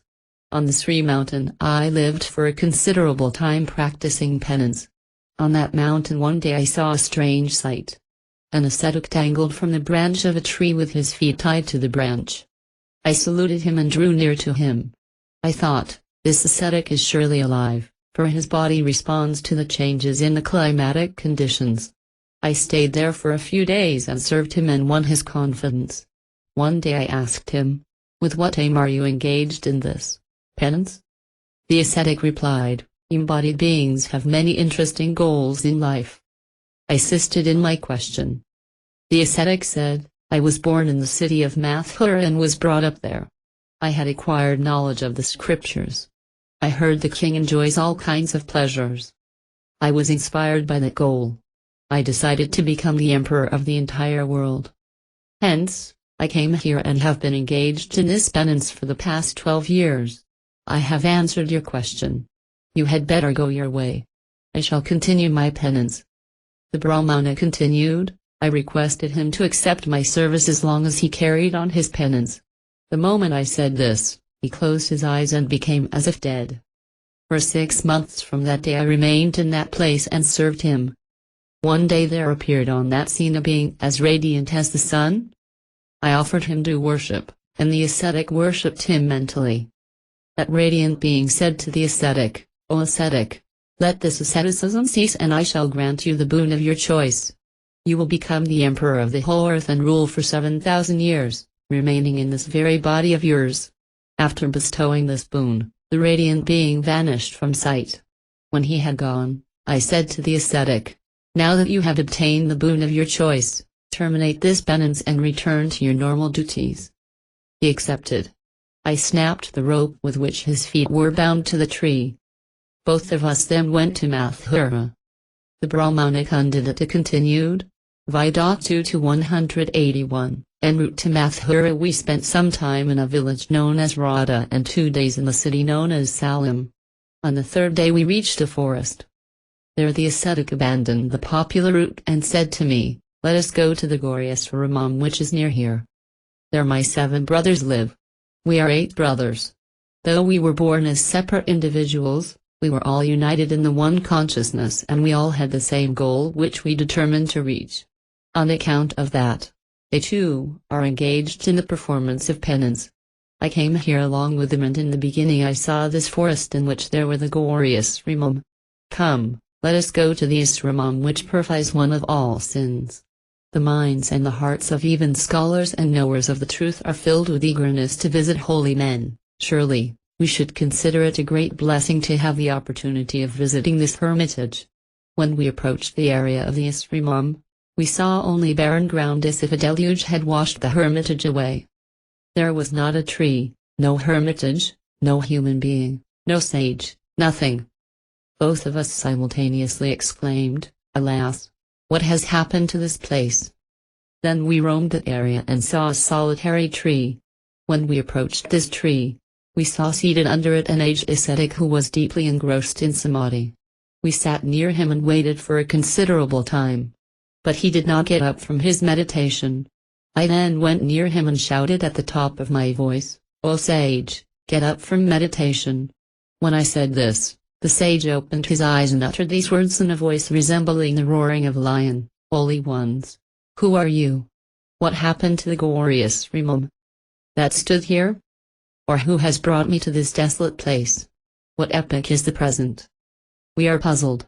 I said to him, "Surely, O sage, you know everything. Therefore, only you can answer your own questions. Why do you not see all that has happened through your own yogic vision?" When I said this, the sage once again went into deep meditation and through his inner psychic vision, he learned everything that had happened.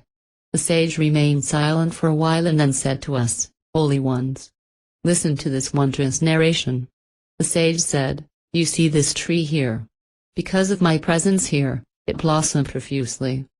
For some unknown reason, the goddess of learning and speech dwelt here for 10 years, being adored by all the different seasons of the year. This place became a dense forest and it was known as Gaurivana, Gauri forest. In this forest even the goddesses and the women folk of the cities or the perfected ones played. Even the gods came here to pay their homage at the feet of the goddess. Vidaktu to 182 the sage continued, after spending a period of 10 years there, Gauri returned to her place on the left side of Lord Shiva. On account of her touch this tree never grew old. After some time the forest became any ordinary forest which the people of the area made use of. At that time I was the king of Malava. I renounced the kingdom and came here to practice penance. I entered into deep meditation here. After some time, all of you 8 brothers also came here. After spending some time here, you went away to Sri Mountain, another went to Kranka Mountain, another to Kusi and yet another to the Himalaya. The remaining 4 continued their penance here. All of them wanted to be rulers of the whole earth. They all obtained appropriate boons from the gods. After enjoying the fruits of their penance, all of them returned home except you. I did not leave this place. The people held me in this tree in great esteem. I have been here for a long time. All this I have seen by my yogic vision. Now, you, too, return home and rejoin your family. In reply to Kundadata's question, the earth is one, how can 8 people rule it at the same time? The sage said, this is not the only puzzling feature, there are others. In fact, all these 8 brothers will rule the earth within their own house, after they give up their physical bodies. They will also have their 8 wives remain constantly with them as stars. For these wives of theirs were sunk in inconsolable grief when their husbands left their home for doing penance. Women cannot bear separation from their husbands. These women also performed intense penance. Goddess Parvati was pleased with them and asked them to choose a boon. They said, just as you love your Lord, we love our husbands, pray grant that they shall be immortal. But the goddess pointed out that that was contrary to natural order and asked them to choose another boon. They asked, even when our husbands die and cast off their bodies, may they not leave the home even for a moment? The goddess granted the boon and also granted that their husbands would rule the earth. Soon after this, the 7 brothers returned home. Today the 8th will return too. There is yet another wonder in this story. When all the 8 boys had gone away to the forest to perform penance, the grieving parents, accompanied by the wives of the 8 brothers, set out on a pilgrimage. On the way they came across a short-statured, reddish-colored and ash-smeared ascetic, who was on the road to the holy place known as Golopagrama. They did not respect him but treated him with suspicion. The ascetic, who was Durvasa, was annoyed and cursed them, you will pay the price for your haughtiness. Though your sons and your daughters-in-law will earn boons from the gods, those boons will produce contrary results. They realized their error and rushed forward to beg the ascetic's pardon. But before they could reach him, he vanished from sight. Kundadata said, Vidatu to 183, O sage, the earth is one, how can there be 7 rulers of the earth simultaneously? One who does not leave his own house, how does he become the emperor of the earth? When a person has earned both blessings, boons, and curses which contradict each other, what is his fate? The sage said to the ascetic, you will see how all these are made possible. You will soon return home and be reunited with the family. In due course of time, you will all die. Your bodies will all be cremated by your relations. All of you will remain separately in the space of consciousness for a brief while, as if in deep sleep. In the meantime, all your karmas, the boons and the curses, will gather around you. The boons will assume their own forms and the curses will assume their forms, too. The boons will have a pleasant countenance and lotus-like palms, 4 arms and a mace. The curses will be fierce-looking, dark, 2-armed, 3-eyed and will hold a trident. The boons will say to the curses, go away, you curses, our time has arrived and you cannot transgress it. The curses will say to the boons, go away, you boons. It is our time and no one can transgress it. The boons will say, you have been made by the sage, but we have been created by the sun. But the curses will reply, you have indeed been created by the sun, but we are born of a part of Lord Rudra himself who is superior even to the devas or gods. The sage is a part or limb of Lord Rudra. Saying this, the curses will lift up their trident ready to strike. The boons will thereupon say, O curses, consider what evil flows from our quarrel here. Abandon your aggressive attitude and let us decide what is the best course of action. We have eventually to go to Brahma the Creator for a decision. Why not go there now? The curses will agree, surely, even a fool agrees to wise counsel. They will all go to Brahma and inform him of the dispute. Brahma will say to them, whichever of you has truth within will win the dispute. Therefore, look within and see what the inner contents are. The curses thereupon will say, we are defeated, O Lord, for there is nothing worthy in us. All of us, O Lord, both the boons and the curses, are in fact pure consciousness, and we do not even possess a body.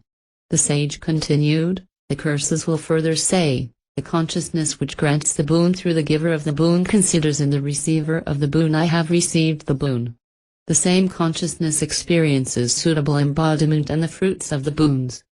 Therefore, the granting of the boon by those who grant the boons and the receiving of the boon by those who sought the boons are firmly grounded in their consciousness and therefore form part of their essence. Hence they are invincible to us. The pure conquer the impure at all times. Only if the boons and the curses are of equal force, do they yield mixed results like milk mixed with water. These results are experienced by the person as if in a dream. Lord, give us leave to go. The curses will withdraw. Another situation will arise.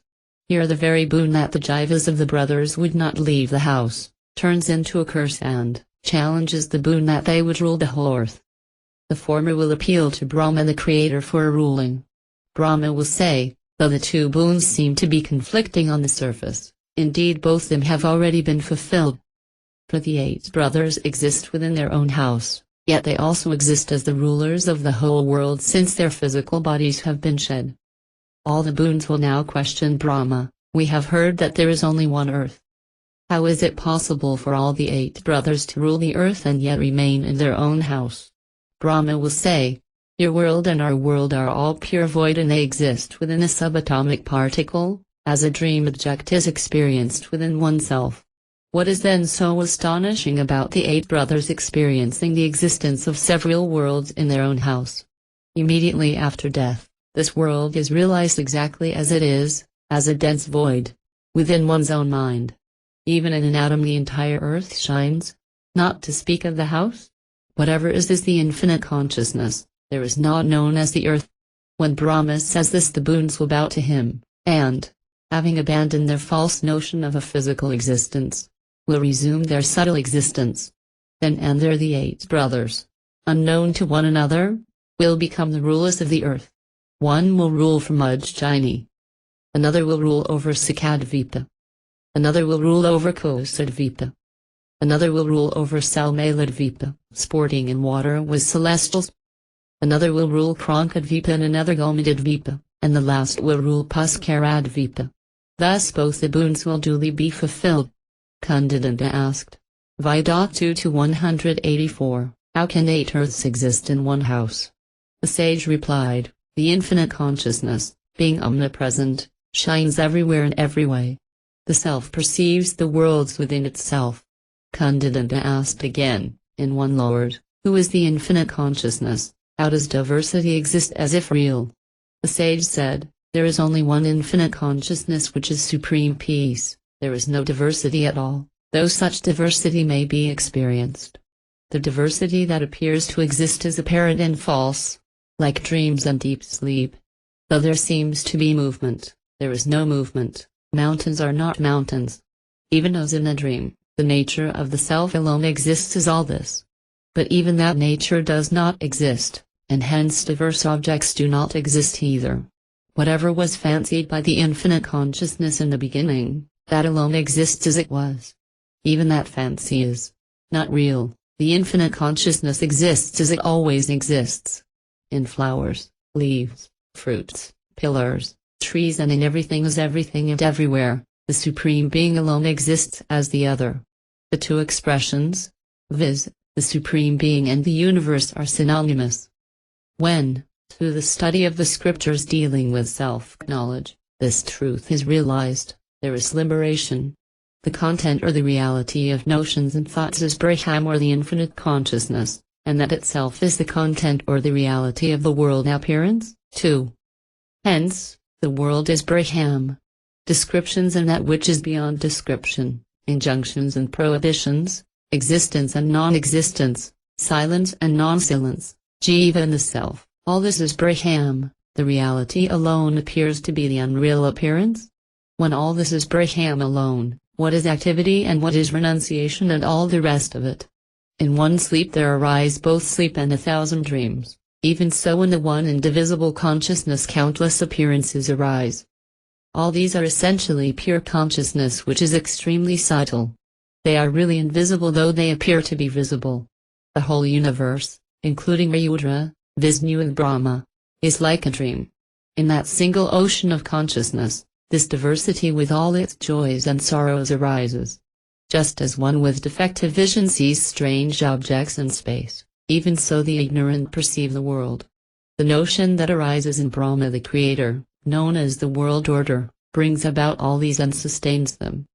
V.2 184, 185 Kundadanda said, memory rises when a past experience is revived in one's consciousness.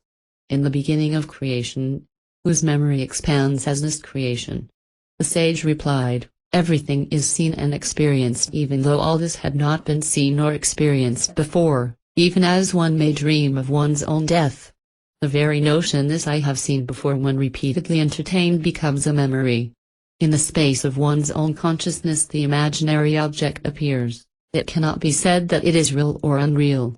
It is only by the grace, or the power, of consciousness that even dreams and the like are experienced. How then is it impossible for this pure consciousness to bring about the world appearance as if it were revived memory?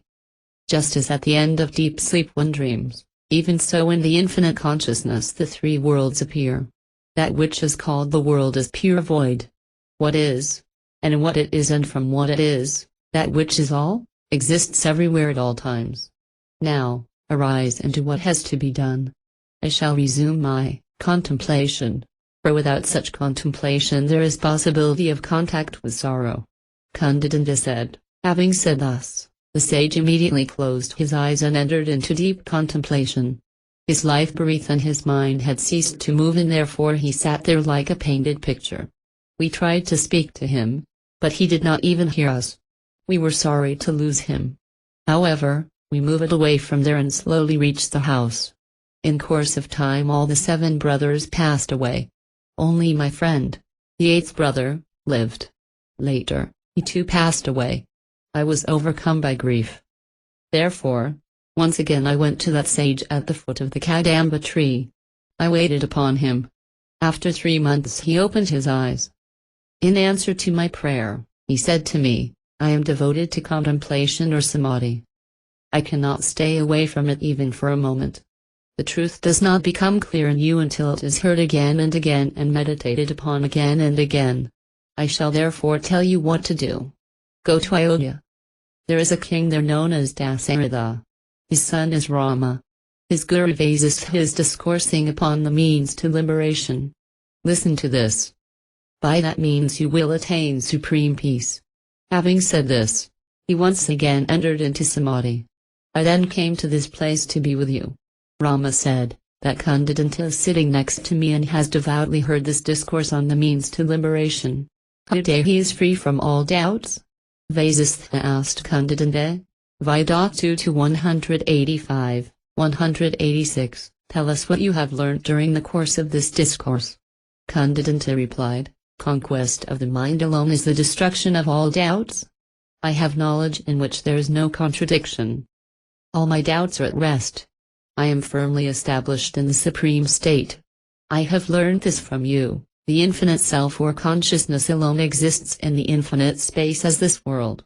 Everything exists and everything is everything everywhere forever. The whole universe exists in a mustard seed, but when the reality is known the universe does not exist in a mustard seed. The universe exists in a house, but the house itself is pure void. It is Brahman or the infinite consciousness alone that appears as all this and is experienced as all this. Vasishtha continued, it is wonderful that this great man has attained enlightenment. He has realized perfectly that the whole universe is Brahman. It is only through delusion that Brahman is seen as the world. But, that delusion also is Brahman which is supreme and infinite peace. Whatever is, wherever, whenever and in whatever manner, that is there and then and in that manner. Whatever the infinite consciousness considers itself to be, that it appears to be. The entire universe, Brahmanda, exists in an atom of the infinite consciousness. Hence an atom itself is the universe. The infinite consciousness is indivisible. When this is realized there is cessation of the bondage of birth, etc., and what is liberation? Be as you are. Free from distress. You are the object of perception. You are the seer. You are consciousness and you are inertia. You are something and you are nothing. Because Brahman rests in itself, There are no two things known as Brahma, the objective universe, they were one like space and void. An intelligent, conscious man appears to be an insentient and inert person while he sleeps, even so does the infinite consciousness appear to be the insentient objects in this creation. The infinite consciousness later becomes the sentient objects, just as the sleeping man begins to dream. This continues till the person attains liberation and realizes that this world appearance has been a long dream. It is on account of the infinite consciousness's inherent awareness that it considers itself an insentient and immobile being, and it is on account of the same awareness that elsewhere it considers itself sentient and mobile. Just as the same person has sentient and apparently insentient limbs, all the sentient and insentient objects of this creation put together form the body of the infinite consciousness. Vasishtha continued, in the very beginning of creation, whatever dream-like appearance arose in the infinite consciousness has remained as this creation till now. However, consciousness is indivisible and extremely subtle, and therefore in it there is no diversity, even now. Creation, existence and dissolution are non-existent in the vision of the enlightened ones like us. Though the infinite consciousness is indivisible, it experiences within itself the two states of bondage and liberation. The dream-like experience of diversity is known as bondage and the sleep-like state is liberation. It is the infinite consciousness alone which sees this is creation, this is dissolution, this is waking and this is dreaming. If the infinite consciousness is compared to the homogeneous deep sleep state, that part of it which is comparable to a dream is known as the mind. It is this mind that, as the jiva, sees itself as God, demon, etc., and also liberates all beings from such diversity. When this is realized, the homogeneity of dreamless sleep state is reached, that is considered liberation by those who aspire for liberation. The mind alone is all this: man, God, demon, trees and mountains, goblins, birds and worms. It alone becomes the infinite diversity that is seen here, from Brahma the creator to the pillar. It is the mind that sees the space above. The mind is the dynamic and aggressive form of the infinite consciousness. Thus, when the notion of the universe arises in the infinite consciousness, we think that it is the mind that brought about all this. The mind alone is jiva. It is without beginning and without end. It is like space which seems to occupy pots and jars without being limited by them. It takes on and abandons bodies. But when it realizes its own true nature, the deluded notion of physical embodiment ceases. The mind is like the smallest particle of an atom. The mind is the personality or the jiva. Hence, the world or this creation exists in the person or the jiva. Whatever objects are perceived in this world are the mind only, even as the dream objects are the mind only. Again, the person or the jiva is also nothing other than the mind. Therefore, it is clear that the world appearance and the self are non-different. All these substances that are seen in this universe are in fact pure consciousness. Apart from consciousness, what is seen is like a dream, just a notion or an idea, like the braceletness of gold. Such a notion of creation, when it arises in the infinite consciousness, is known as the universe. This phenomenon has been variously described as sankalpa, thought or idea, etc. Vasistha continued, in course of time, by the constant practice of vichara or inquiry and of equanimity, or by being endowed with purity at birth, perfect knowledge arises in the wise man who sees the reality in everything. Then his buddhi or awakened intelligence regains its nature as pure consciousness, devoid of duality. The infinite consciousness is devoid of body and is unhidden by veils. Its only body is its faculty of awareness and its ability to illumine all things. It is through these that consciousness perceives everything that it considers to exist as a result of the notions that arise in it. This entire universe is an idea that arises in the infinite consciousness. Even so, the self is also able to give rise to different notions within itself and experience the materialization of these notions. Thus boons and curses are also realized as notions that arise in the consciousness, but they are non-different from it. But if the veil of ignorance has not been removed and if one still entertains notions of duality or diversity, the boons granted by such a one are ineffective. Rama asked, how does an unenlightened but righteous person confer boons? Vasistha continued, Whatever Brahma the Creator ordained in the beginning of this creation prevails even now. Brahma is non-different from Brahman, the infinite consciousness. That Brahma brought into being through his own thought force the standard of righteousness, charity, austerity, good qualities, the Vedas and other scriptures in the 5 great elements. He also ordained that the utterances, boons, etc., of the ascetics and the knowers of the Vedas should come true. It was Brahma who also ordained the nature of all substances here. Just as we become our own dream objects while dreaming, consciousness, though it is real and conscious, becomes even the unreal world appearance with all its sentient and insentient objects. The unreal world appearance itself is later regarded as real on account of constantly repeated affirmation and conviction of its reality. When one indulges in daydreaming, he can even see stone images dance as if they were real. Even so, this world appearance which appears in Brahman is thought to be real. The seer and the seen are non-different. Consciousness is conscious of itself as consciousness. Therefore, it sees whatever it wishes to see. I am the infinite Brahman, who is the cosmic person whose body is the world. Hence the world and Brahman are non-different. Just as a conscious being may sometimes be in an unconscious state, even so the Supreme Being or the infinite consciousness itself exists as the apparently inert world. In dream there is light, in deep sleep there is darkness. Though both these are in sleep, even so both light and darkness seem to exist in the one infinite consciousness. Vedanta 2-187 Rama said, in this world appearance with all its bewildering diversity, how does the cosmic order, Nadi, function? How is it that the sun of all the celestial bodies is so hot, and who ordained that the days be long sometimes and short at other times? Vasishtha replied, the cosmic order arises and exists in the Supreme Being or the infinite consciousness by sheer coincidence, as the ripe coconut falls when a crow coincidentally alights on it. The manner in which it is known as the universe. Because of the infinity and the omnipotence of consciousness, this cosmic order is seen to be endowed with intelligence. What thus exists is known as the cosmic order, Nati. A momentary movement in consciousness is understood by it as this is creation. When there is a momentary movement of energy in consciousness, it knows it as this is an epoch.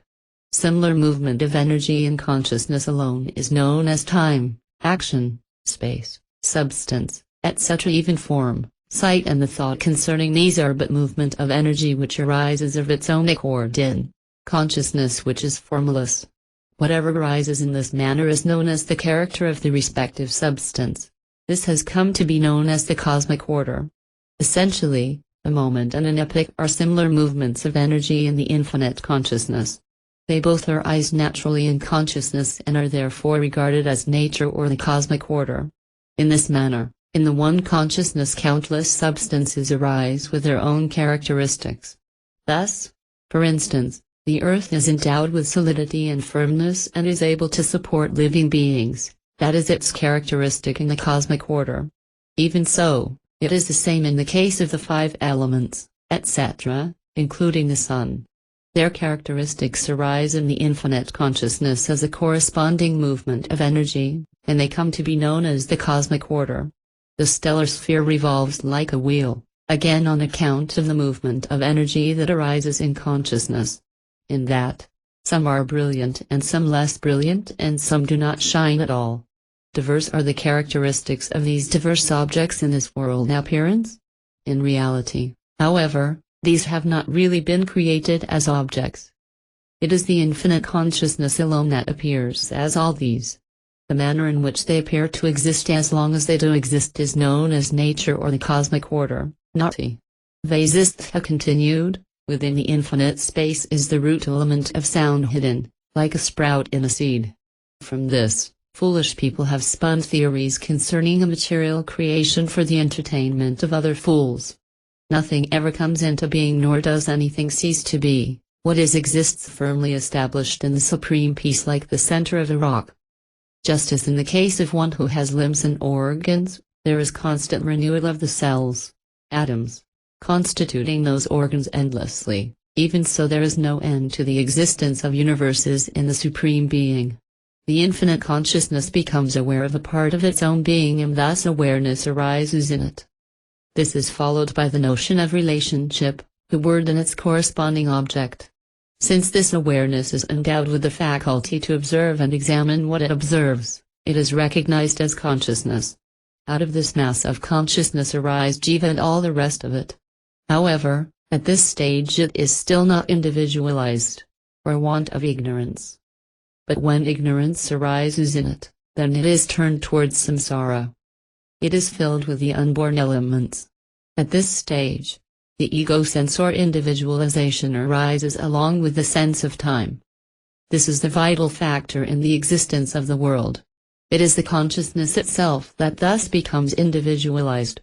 In it arises the notion of the root element of space. With it also appear its relationship, the word, its name, and the meaning, the object. From this arise later all the other elements and the 14 worlds. The consciousness then entertains the notion of motion. This motion is air, with its corresponding action as the sense of touch and the life of all beings. Similarly, the light that shines in consciousness is the root element of form which bestows form on all beings. The experience of seeing is light, the experience of touch is the sense of touch, the experience of hearing is the sense of hearing. Even so the root elements responsible for taste and smell arise. Though unreal as independent substances, they appear to be real as in a dream. All these later compound with one another and create gross forms, etc. They were but the materialization of notions or ideas that arise in the infinite consciousness, not real entities. That by which form is seen is known as eye, that by which sound is heard is known as ear, that by which touch is experienced is known as skin, that by which taste is experienced is known as the tongue, that by which smell is experienced is known as nose, or their corresponding inner sense, rather than the organ. On account of spatial and temporal limitations, the jiva gets involved in the cosmic order and is unable to experience everything. 2-188 Vasistha continued, the expression in the beginning, used as if there were such a beginning of such a creation of even an ocean, is meant only for the purpose of instruction. It is not true. The notion which arises in consciousness, but which is non-different from consciousness itself, is known as jiva when it is outgoing to perceive the object. This notion or concept has several names and descriptions. Because through it consciousness becomes a living entity, it is known as jiva. Because it is conscious of the object, it is known as consciousness, sit. Because it designates all things as this is this, it is known as buddhi, designating intelligence. Because it thinks of concepts and percepts, it is known as the mind, manas. Because it considers itself I am, it is known as ego sense, ahamkara. Because it is rich in consciousness, it is known as siddha, psyche. Because it forms a network of firm notions, it is known as the paryastaka. Because it arises in the beginning of creation, it is known as prakriti, nature. Because it is not known, that is, it ceases, when one attains enlightenment, it is known as ignorance, avidya. All these descriptions are based on the existence of the subtle, ativahika, body. Though this illusory world appearance has thus been described, it does not exist. The ativahika body is but a subtle void.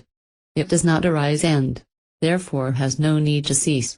Yet, in the field known as the infinite consciousness, countless universes will continue to appear. The subtle mental body reflects the universe as a mirror reflects an object placed in front of it. At the end of the period following the cosmic dissolution, the Supreme Being thinks of the subtle, ativahika, body which arises in the infinite consciousness.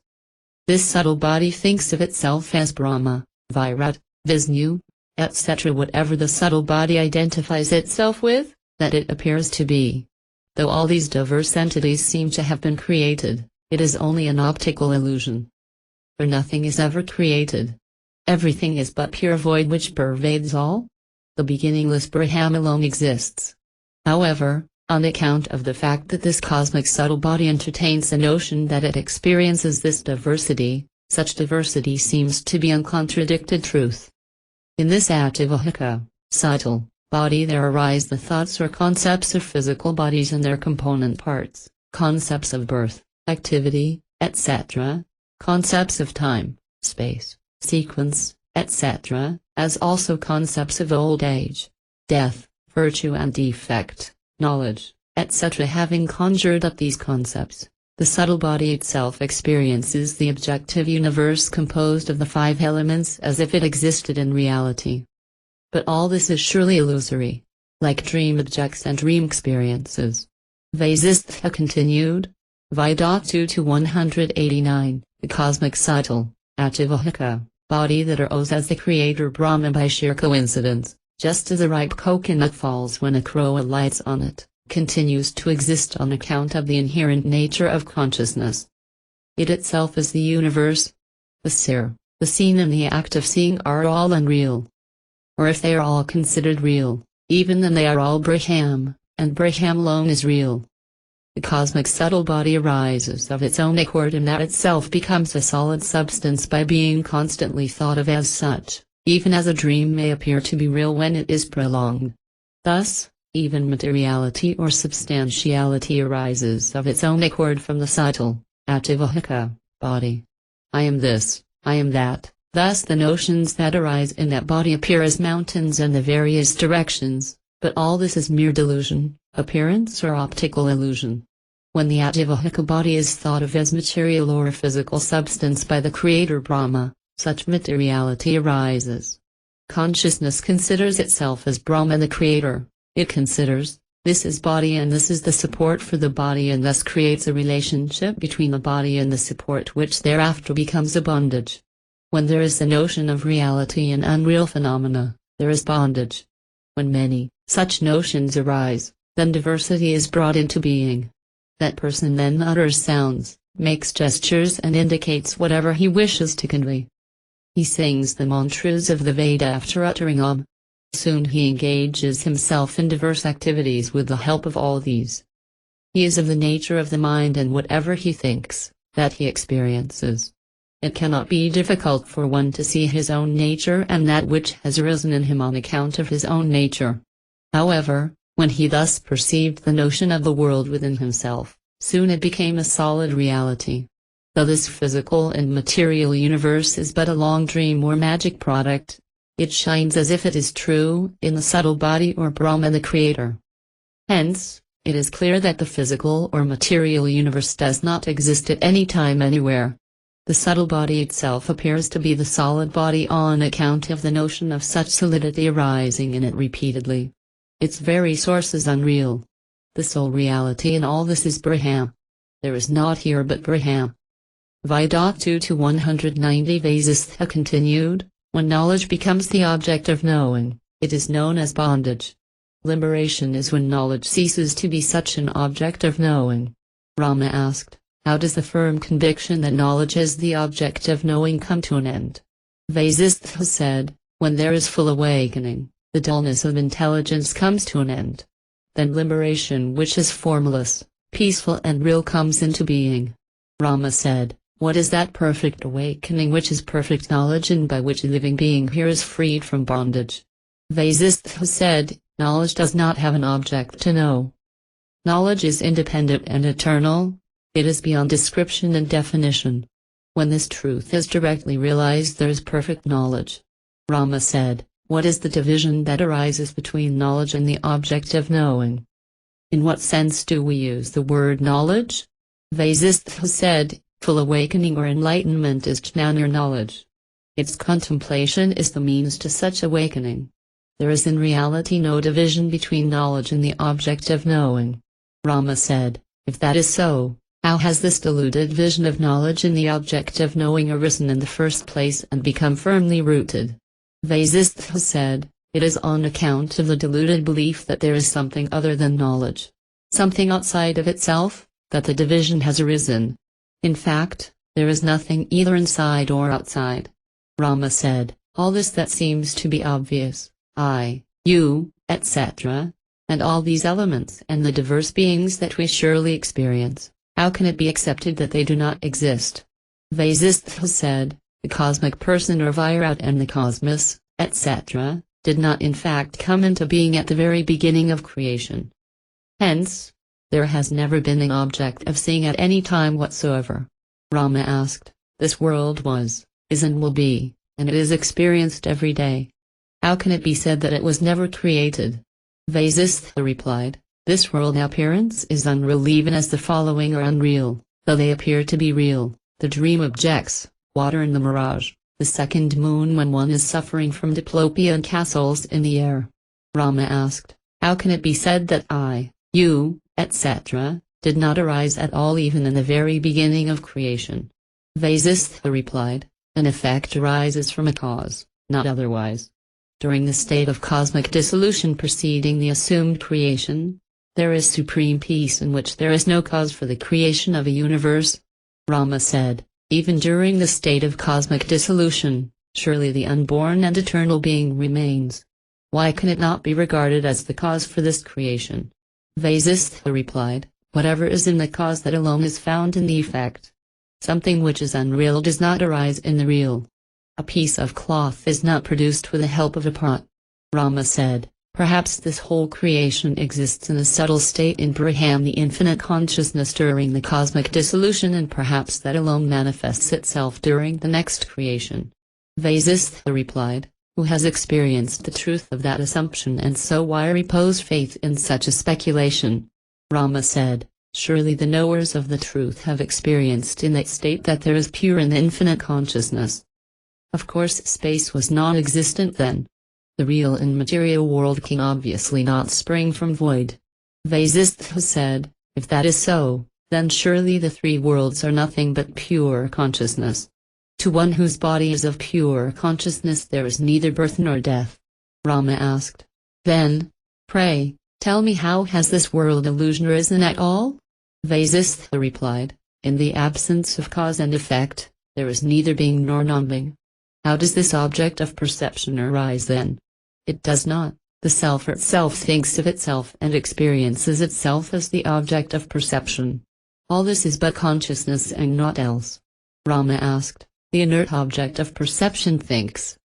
The Lord who is the seer of all becomes the object. How is all this possible? Is it possible for wood to burn fire?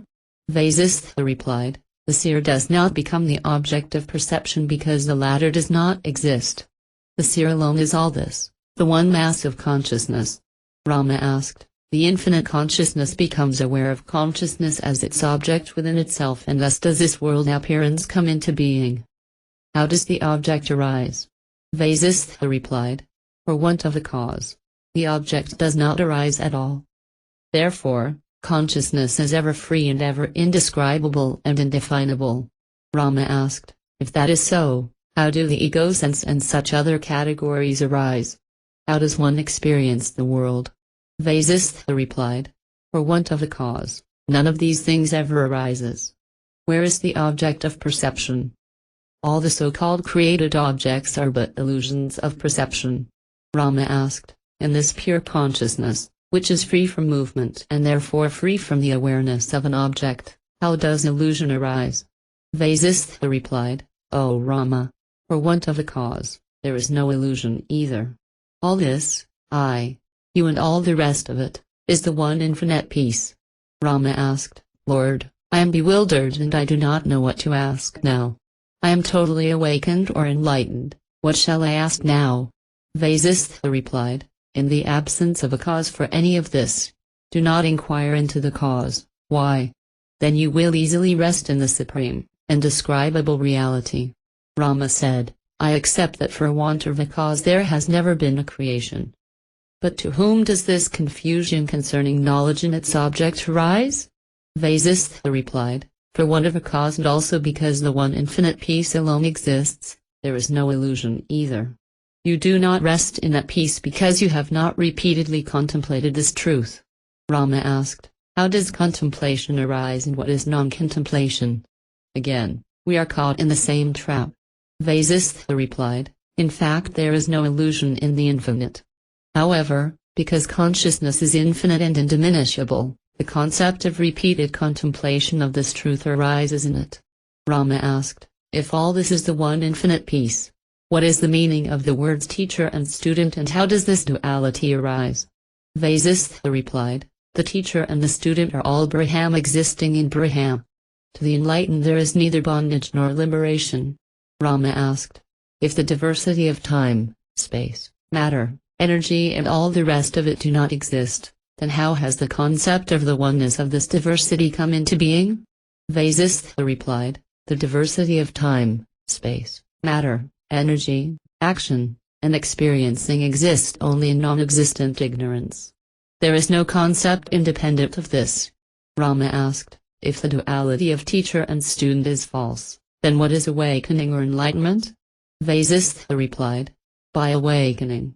Awakening is attained, and the concept of awakening is clearly understood. Of course, all this is comprehensible only to people like you, not to us. Rama asked, when thus enlightenment itself is related to the ego sense, then it itself becomes other than enlightenment. How can such division exist in the pure, indivisible consciousness? Vasishtha replied, the light of the enlightened itself is self-awareness. The apparent division or duality is like the wind and its movement. Rama said, if that is the truth, then is it not possible to accept the existence of diversity, the knower, the knowledge and the object of knowledge, on the basis of the analogy that the ocean and the waves are non-different? Vasishtha replied, if that is accepted, then there is no defect in division, though the truth is that the reality is one indivisible consciousness. Rama said, Lord, in whom does ego sense arise and who experiences this world appearance or illusion? Vasishtha replied, the conviction in the reality of the object of experience alone is bondage. It is enough to know that the object does not exist. Since consciousness is all, there is neither bondage nor liberation. Rama said, a lamp illumines objects which are seen. Even so, consciousness illumines the objects outside which are real. Vasishtha replied, the external world has no cause for its creation. An effect does not arise without a cause. Hence it is illusory perception. Rama said, whether it is considered real or unreal, a nightmare causes sorrow while it lasts. Even so is the world appearance. By what means can we overcome it? Vasishtha replied, just as the nightmare and the sorrow caused by it cease when one wakes up, the sorrow caused by the perception of the world illusion ceases when one wakes up from that illusion and consequently refrains from acquiring and clinging to the objects of the world. Rama asked, how does one retain the object of one's happiness? Also, how does the solidity of the objects of this world dream come to an end? Vasishtha replied, by examining the before and the after the solidity of substances ceases.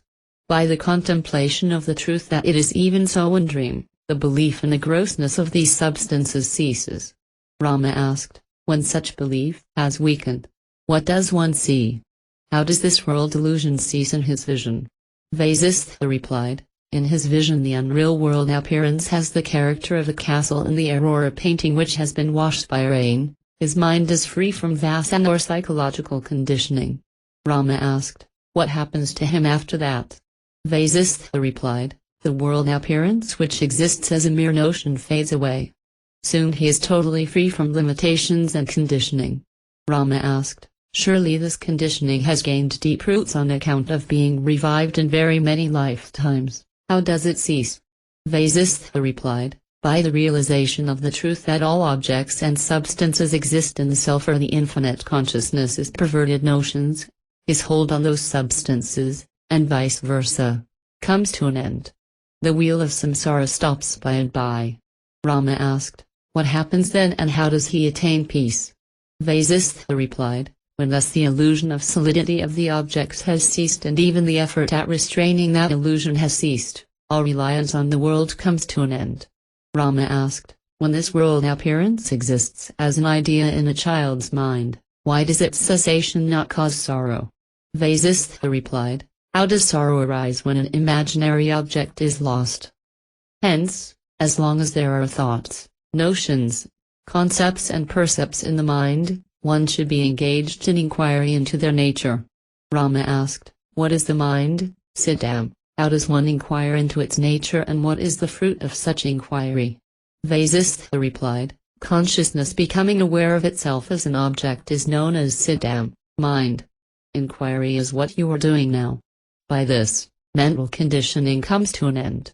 Rama asked, how is it possible for this Siddham to be unconditioned so that nirvana may be attained? Vasishtha replied, surely an object or mental conditioning is not a reality.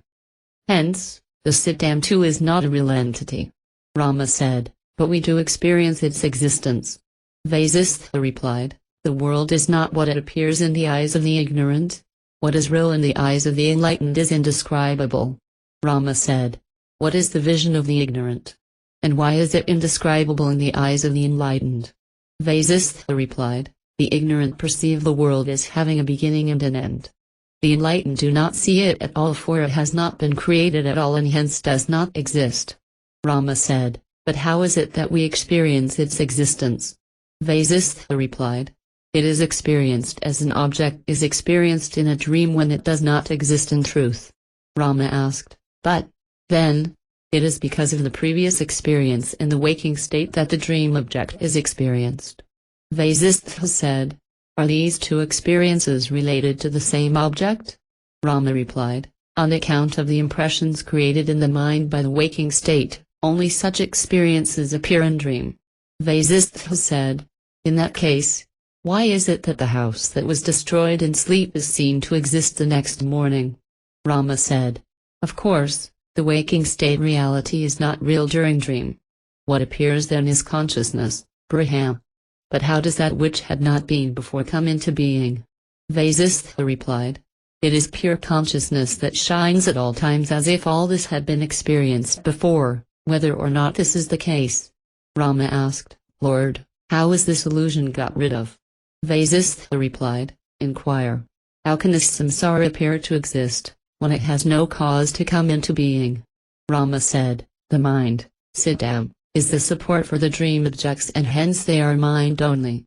Even so is the world. Vasishtha said, the mind is non-different from the mass of pure consciousness. There is naught else. Rama said, just as the body is not different from the limbs it is composed of, even so the universe is non-different from Brahma. Vasishtha said, hence, the world has not been created at all. It is the eternal Brahma. Rama said, I realize that the illusion of the creation and dissolution of the world is a pure coincidence, accompanied by illusory notions of I am doer and I experience. Vidatu 191. Rama said, Lord, this world is filled with the supreme reality at all times and in all ways. Hence it does not arise nor does it cease.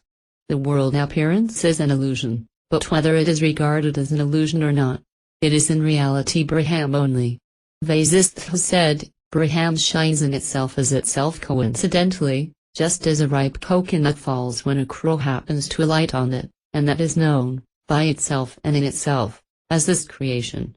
Rama said, Lord, tell me, how does the light of the infinite consciousness shine before the creation commences and after the creation has been dissolved, and how does it shine with a division? Vasishtha said, behold the light of consciousness within yourself by yourself. Light is experienced only in relation to another. Since in the beginning there was no such division or duality, let this light be experienced within yourself. This light itself is the seer, sight and the seen, object, just like the dream experience. That light of consciousness itself shines in the beginning of creation as that creation. The one consciousness shines as the three, the subject, the object and the experience. And in the beginning of creation it appears to be creation. Such is its very nature that it shines as it shines. Such is the experience also of dreams and daydreams or hallucinations, the light of consciousness thus shines in these also. What shines as the world in space, without beginning and without end, is this light of consciousness. The emanation of its light shines as these universes. This light of consciousness shines naturally in us, the enlightened ones, without a division of the subject and the object. In the beginning of creation, however, there was no subject and there was no object. Somehow this ignorant division has arisen like the false appearance of a man in a tree trunk. On account of this perception of division in the beginning, such a division has continued to be experienced. But since there is no cause for such a division, it is clear that even now only the light of consciousness shines as all this. There is neither a waking state, nor a dream state nor even a deep sleep state. Throughout it is only Brahman that shines from the very beginning of creation. That Brahman considers this universe as its own body, what is known as the world is non-different from Brahman. Vidatu 192 Rama said, Alas, for a long time we have roamed this infinite space, without knowing the reality, and deluded. This illusion of world appearance vanishes when one is awakened and enlightened. Then one realizes that it has never been, it is not, and it will never be. All this is pure consciousness and supreme peace. It exists as the infinite. All this is indeed the supreme consciousness which appeared to us to be samsara because we had not rightly understood its nature. It is the supreme being itself that appears as the object of such statements as this is different. It shines like this. These are worlds and these are mountains. In the beginning of creation, at the commencement of one's life in the other world, and at the beginning of a dream or of a reverie, it is consciousness alone that arises as its own object. How can there be another? When there is the notion, I am in heaven or I am in hell, one experiences that is a fact. There is no seer, no object, no creation, no world, and not even consciousness, no waking, nor dreaming, nor sleep. What seems to be is also unreal. If one inquires, how has this illusory perception of unreality come into being? Such an inquiry is inappropriate. An illusion is not a reality. Illusion does not arise in consciousness which is incorruptible. Hence what appears to be illusion is also consciousness. Illusory perception arises on account of non-understanding.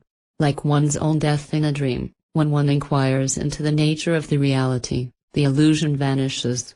It is like the fear of ghosts that exists in the mind of a young boy. It becomes deep-rooted when there is no inquiry, but on inquiry it ceases. Hence, the question, how has the unreal come into being, is improper. There is meaning only in inquiry concerning the reality, not the unreal. That which is not realized when inquired into is unreal, and if it is experienced to be real, such experience is delusion. When a certain thing is not to be found after intense and protracted inquiry, it is surely unreal, like the barren woman's son. But, then, the unreal does not exist at all at any time. Therefore, all this is pervaded and permeated by the mass of consciousness without any veils. What shines as the world is but the Supreme Being, and the Supreme Being alone exists in the Supreme Being. There is no light and there is no darkness. The Supreme Being alone exists as whatever exists. Rama said, Vida 2:193 soft-194, that reality which is beginningless and endless and which even the gods and the sages do not know, that reality alone shines, what is world and what is object. Enough of this confusing argumentation concerning unity and diversity. That which was in the beginning, the peace is unchanging. Just as there is space, distance, in space, there is this creation in Brahman, the infinite consciousness. When this realization arises in the jiva, this goblin known as samsara is set at rest, though it may still appear to be. When the sun of ignorance sets, then the heat of sorrow ceases and the daylight known as conviction and the reality of samsara comes to an end. Freed from ignorance, the knower of the truth engages himself in all kinds of activity as part of this pattern of birth, death and old age, etc., and continues to be, though in truth he is not. There is no ignorance here, no delusion, no sorrow nor pleasure. Knowledge and ignorance, pleasure and pain are all Brahman alone. In the light of knowledge it is realized as Brahman. In the absence of knowledge, there is nothing which can be designated as non-Brahman. I am enlightened and all my perverse thoughts have been set at rest. I am at peace and equanimous. I am that, and I see this world as pure void. Prior to enlightenment Brahman was, but as self-ignorance, now the same Brahman is as self-knowledge. As knowledge or as ignorance, as known or as unknown, Brahman alone is at all times, just as the sky is one though it is void, it is undivided and it is blue. I am nirvana. I am free from doubt. I am free. I am blissful. I am as the infinite. I am the all at all times, or I am nothing and at peace. I am the one reality and I am not. Wonderful is this supreme peace. What is to be gained has been gained. The perception of the objects has been abandoned. True enlightenment has dawned and it shall never set again. The enlightened intelligence experiences whatever there is as it is. Countless universes arise and disappear in the infinite consciousness all the time. Some are seen by some and others are not. Who can count their number? The distinction between the organs and the organism is arbitrary and verbal, even so is that between Brahman and the universe. The former alone is, the latter is not. When this is realized, there is cessation of cravings and supreme peace, which is nirvana. This enlightenment is not brought about by buddhi or intellect, nor is it attained by the suppression of the intellect. Enlightenment is not aware of itself, for it is not an object of awareness. Rama continued, the awakening or the enlightenment happens by itself, just like the sun's brilliance at noon. All cravings and desires come to an end in the awakened person, therefore nirvana arises in him without his desiring it. He is forever engaged in meditation. He is always established in his own real nature. Therefore he does not seek anything or reject anything. Like a lamp in whose light all actions take place and in which the lamp itself is not interested, he lives and acts but is free from volition. The infinite consciousness alone is. It is manifest as creation and it is otherwise known as Brahma. He who sees this is at peace. All objects in this universe are in fact non-different from this infinite consciousness. Beyond this, the knowers of truth rest in the infinite consciousness alone, but that is indescribable and indefinable. Even expressions like that alone are inadequate and misleading. This samsara is full of sorrow, nirvana is absolute coolness. The latter alone is the reality, the former is not.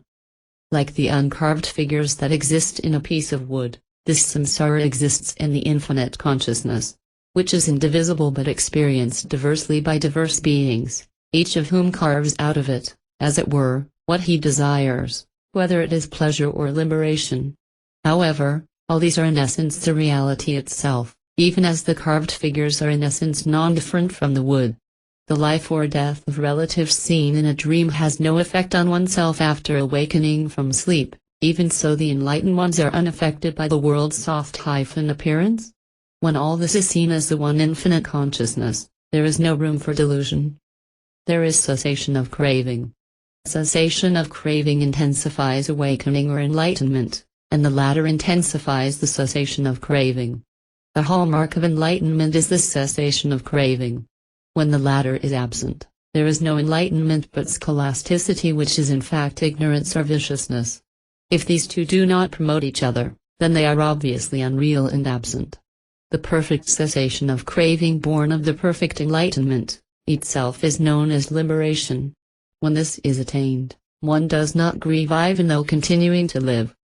For one who rests in his own self and rejoices in the self, in whom cravings have ceased and ego sense is absent, life becomes non-volitional and there is perfect purity. One in millions, however, is able to reach this unconditioned state of pure being. Vasishtha said, Vidaktu 195, Bravo, O Rama, you have attained enlightenment. Your words have the power of enlightenment. The unreality which seems to exist here disappears when it is not conceived or thought of. This supreme peace is nirvana and this is the supreme truth. That state in which the enlightened one exists as if he lives in the very center of the rock, whether he is alone and at rest or engaged in diverse activities, that is the state of purity and that is liberation. We live in that state, O Rama, though we are constantly engaged in diverse activity. You, too, rest in that state and carry on your work. Now, O Rama, please tell me how you realize that this world, though it seems to be so real, is non-existent. Rama replied, this world has not been created even at the very beginning. How then can be it considered to exist now? It has no cause, how can an effect be without a cause? Change implies the cessation of one state and the arising of the subsequent state. This is impossible in the changeless reality. If this world is an illusory appearance that is imagined to exist in Brahman, then it is only an illusion. In a dream a moment is experienced as a lifetime, even so, in this world appearance time is experienced along with the sun and the moon on which time is based. In the infinite consciousness, there is this notion of creation with all its corollaries, time, space, etc. This non-entity appears to function and that, too, is false.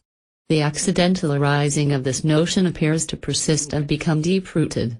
Or, it has to be considered real. How can the false ever even appear to exist?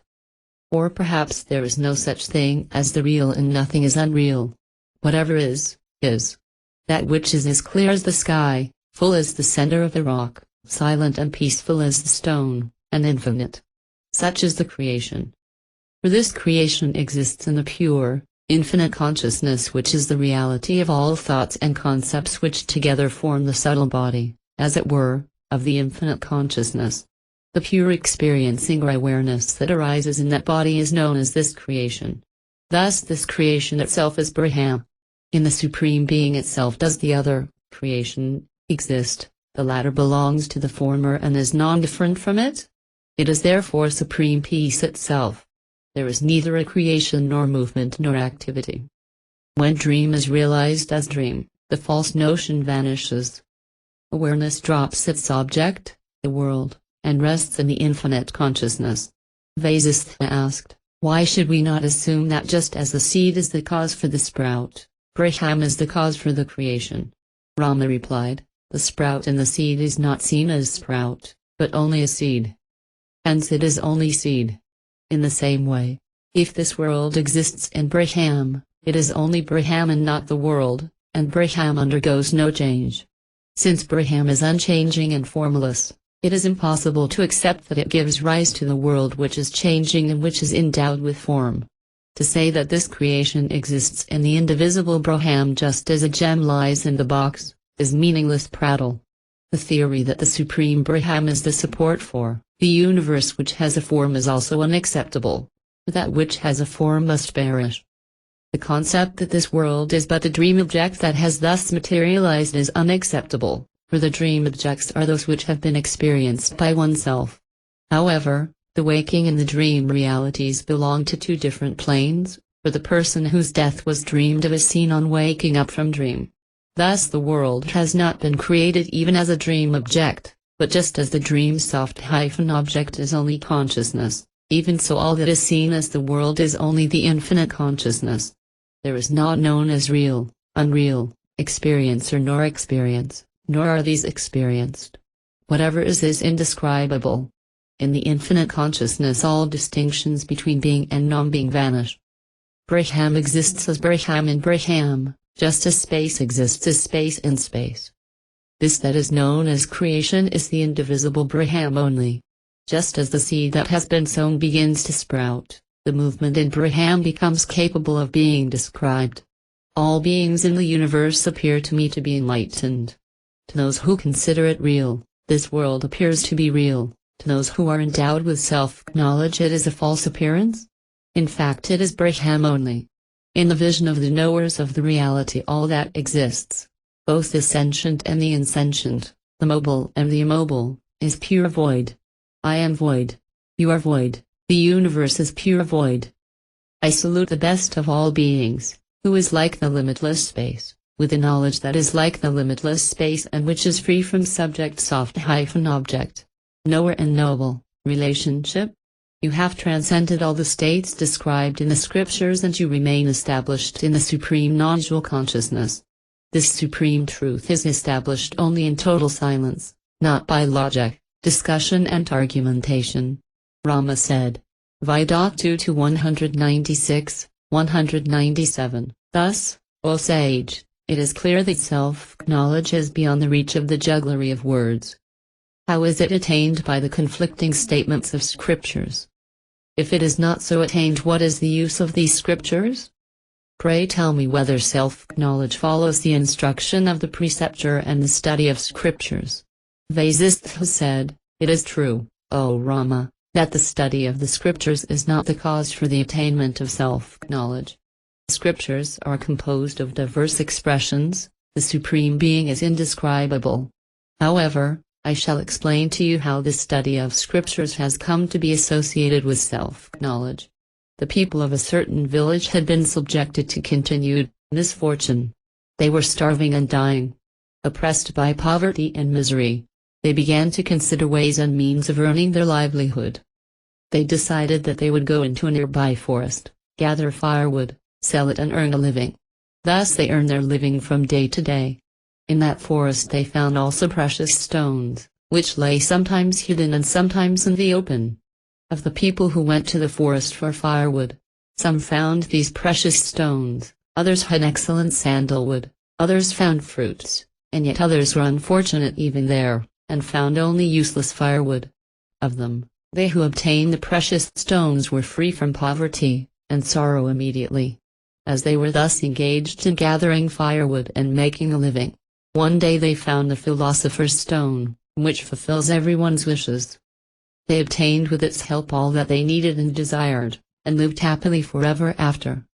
They were looking for firewood, but they eventually obtained the most precious philosopher's stone. The villagers in this parable are the people of the earth. Their poverty is the worst of all poverty, that is ignorance, which is the cause of all sorrow. The forest in the parable is the spiritual preceptor and the scripture. They went to the forest for the fulfillment of their needs. People resort to the preceptor and the scripture for the fulfillment of their needs. However, in course of time, by the practice of the precepts of the preceptor and the scripture, they attained something more precious. They who went to the forest to gather firewood got the philosopher's stone. People who resort to the scriptures for the fulfillment of their desires attain the supreme truth. Vasishtha continued, some people are impelled by curiosity or by doubt. What can the study of the scriptures do? To study the scriptures, others seek to find the key to prosperity and pleasure in them, yet others study the scriptures motivated by other considerations, and just as the villagers who went to the forest to gather firewood obtained the philosopher's stone, they who study the scriptures for various reasons obtain the supreme truth. In all this the people are guided by the conduct of the saintly ones who are devoted to the welfare of humanity. The people see that these saints do not use the scriptures for other than the highest spiritual gain, though they do study the scriptures. Inspired by them, people study the scriptures. Just as some of the villagers obtain sandalwood, etc., in the forest, even so, among those who study scriptures some attain pleasure, others wealth and yet others guidance in right conduct. Only these three are expounded in the scriptures. The attainment of the realization of Brahman is beyond description and, therefore it is not found in the teachings of the scriptures. Not by the study of the scriptures, nor by hearing the instructions of a preceptor, nor by charity nor even by the worship of God is the direct realization of the supreme truth attained. Because that is beyond all these. However, I shall tell you how these, though not the actual means, have come to be regarded as the means to self-realization. By the practice of the precepts of the scriptures, the mind becomes pure and transparent, then without even wishing for it one sees the supreme truth. The scripture promotes the sattvika part of ignorance, which is purity of mind. This purity destroys the tamasic, dull, part of ignorance. By its very appearance in the sky the sun is reflected in the ocean, without either of them desiring this. Even so by the simple coming together of the scripture and the seeker, the truth is reflected in the latter. A child with muddy hands picks up more mud and rubs the hands together and washes them. The hands are clean now. Even so the scripture purifies the mind and the clean mind reflects the truth. There is light everywhere in the sky, but it is only when light meets with an obstruction that it is able to illumine. Even so when the scripture, or the guru, meets the seeker there is illumination. Hence, the supreme truth is realized when one contemplates the real meaning of the scriptures with the aid of the words of the preceptor, satsanga, holy company, self-discipline and control of the mind. Vasishtha continued. Vida 2-198. Once again I shall tell you something, O Rama, to which please lend your ear. By repeatedly listening to the truth even an ignorant person is awakened. To begin with I expounded the Sthiti Prakaranam in which the truth concerning the creation of this universe was revealed.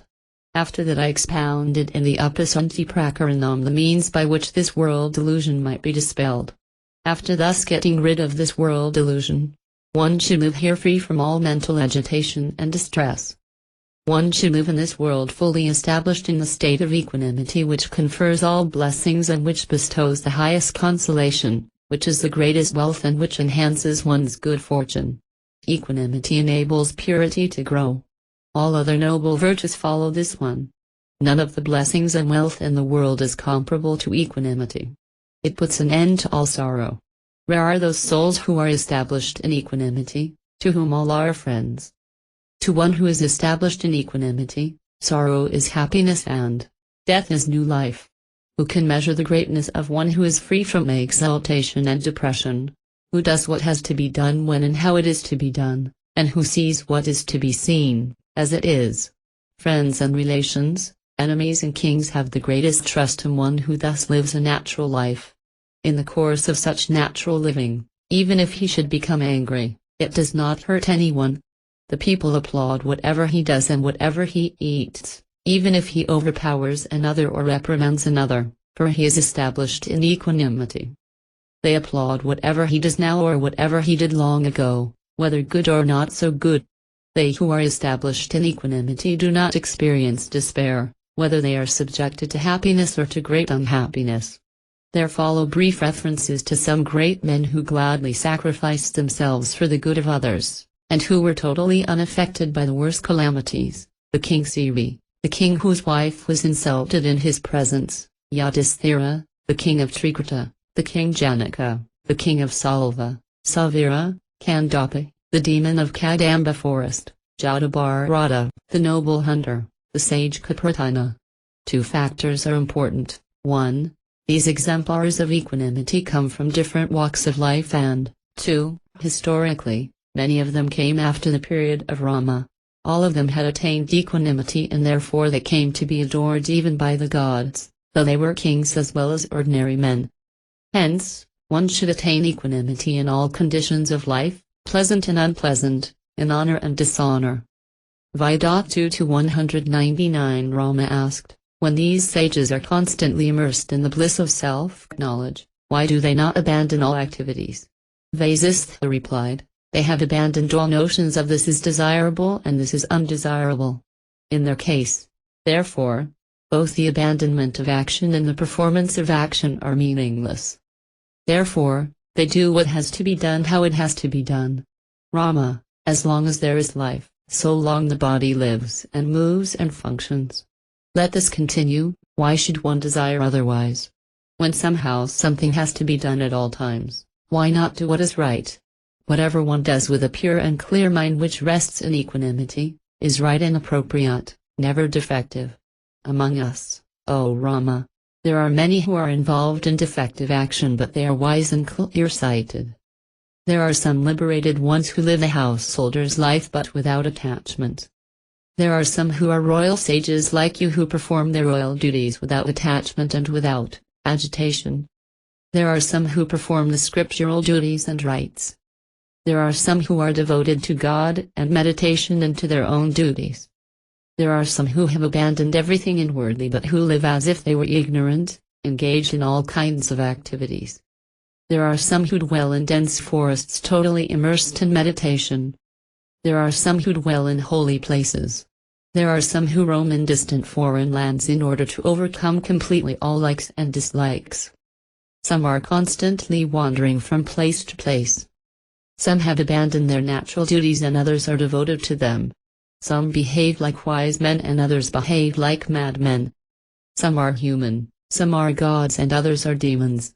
In this world there are the fully enlightened ones, unenlightened ones and semi-enlightened ones who abandon right actions, too, and are thus neither here nor there. The forest life is not essential for liberation, nor living in one's own country nor an ascetic life, nor the abandonment of activity. Liberation is attained by one whose very nature is totally free and unattached. He whose mind is free and unattached does not get involved once again in the samsara. O Rama, you are the supreme state. Remain what you are, free from likes and dislikes, established in the supreme truth. In that Brahman there are no impurities, changes, veils, cravings or aversions. There is nothing more to say. Valmiki said. Vidatu 200, having concluded his discourse on nirvana, the sage Vasishtha remained silent. All the members of the assembly were deeply immersed in the highest nirvikalpa, samadhi or contemplation. The very heavens resounded with the cheers of the assembled sages and perfected ones. The celestials sounded their drums and other instruments. There was a shower of flowers. The siddhas, perfected ones, He said, "From the beginning of this epoch we have given and heard numerous discourses on the means to liberation, but none like this. Even animals and children will attain enlightenment by listening to the sage's words." The king Dasaratha said, "Lord, there is nothing in the world with which you could be appropriately worshipped. However, listen to my prayer and be not offended. I adore you and worship you with myself, my family and the merits that I have acquired and all the good works I have performed here and in the other world. All these are thine, Lord. It is for you to command us." Vasishtha said, "We are satisfied with salutations, O king. And that is enough for me. You alone know how to rule the world." Rama said, "Lord, what shall I offer you? I fall at your feet." After him, his brothers saluted the sage. Then the kings and the others who had come from the great distance to listen to the sage offered flowers of worship. Vasishtha was literally covered with flowers. When all this had been completed, Vasishtha said, "O sages, pray tell me if there were any defects or shortcomings or perverse teaching during the discourse." The assembled sages replied, "In your discourse, O Lord, there was not a single inappropriate note. It was characterized uniformly by the highest truth. You have instantly dispelled the veil of sin that had covered our minds and hearts. Our heart lotus has fully unfolded. We salute you, you are our guru." So saying, all of them with one voice exclaimed, "Salutations to you." Again they showered flowers on him. The assembled sages then glorified the king Dasaratha who had convened that assembly. They glorified Rama. They saluted Rama and his three brothers. They glorified the sages Vasishtha and Visvamitra. For it is only due to the grace of all of them that they were able to listen to the supreme discourse of Vasishtha, which instantly dispels delusion. Thus all of them worshipped and glorified the sage Vasishtha again and again. Vida 2-201, 202. Then, Vasishtha asked Rama, "O Rama, what else do you want to hear from me? How do you perceive the world appearance now? What is your inner experience?" Rama replied, "By your grace, I have attained supreme purity. All the impurities have cleared away. All my misunderstandings and delusions have been dispelled. My bondage has been cut. My intelligence is pure like a crystal. My mind does not crave for more instruction. I have nothing to do with anything, neither instructions nor any objects, neither relatives nor scriptures, nor even renunciation. I behold the world as the pure, infinite, indivisible consciousness. The world is otherwise a void which disappears the moment the illusion vanishes. I shall do whatever you wish that I should do, and I shall live doing whatever I have to do or wish to do, without exaltation or depression. For my delusion has been dispelled. Whether this creation becomes something else, or whether the winds of cosmic dissolution blow, or whether this country be prosperous, I am established in self-knowledge. I am at peace. My vision is clear. It is difficult for my real state to be seen and understood. I am free from hopes and desires. I shall live and rule like the other kings, whether they were enlightened or ignorant, but without mental agitation and endowed with equal vision. As long as this body lasts, I shall rule this kingdom, endowed with a pure vision and freed from all doubts concerning the nature of this samsara, just as a child engages itself in play." Vasishtha said, "Bravo, O Rama, you have truly reached the supreme state, beyond joy and sorrow, and you have transcended all that is found in this world and in the next. You will now fulfill the wishes of the sage Visvamitra and rule the kingdom." After the assembly once again cheered, Rama said, "Lord, just as fire purifies gold, you have purified our hearts. They who considered their body as the all now see the entire universe as the self. I have attained the plenum of existence. I am free from all doubts. I am full of bliss which is eternal and undiluted. I rejoice in my own heart which has been purified by the nectarine words of supreme wisdom. By your grace I have attained the state in which the whole world itself appears to be the eternal, immortal and infinite reality." Vasishtha said to Rama, Vida 2-203, 204, "O Rama, you have heard all that is worth hearing and you know all that is worth knowing. What I have said to you and what you have studied in the scripture, now bring into harmony with your own direct experience. However, Once again I declare the supreme truth to you. The mirror shines with greater clarity the more it is cleaned and polished. All the objects here are the measure of one's own experience or awareness. All sounds are like the sound produced by running water. All that is seen here is the illusory appearance of the infinite consciousness. This world has arisen like a dream. What is known as the waking state reality is a dream. It is non-different from the consciousness which is the sole reality. Hence, the world is truly without form. Tell me, O Rama, how do the earth and all the rest of it appear in this dream city? By whom has all this been fashioned? What is their real nature and what is their function?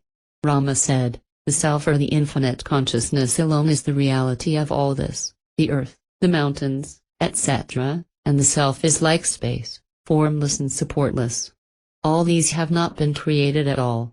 This notion that arises in consciousness is known as the mind, and it is the mind alone that exists as all this. Time, space, and all the rest of it are the appearance of the consciousness. Even so are the mountains nothing but consciousness. All the elements are consciousness, too.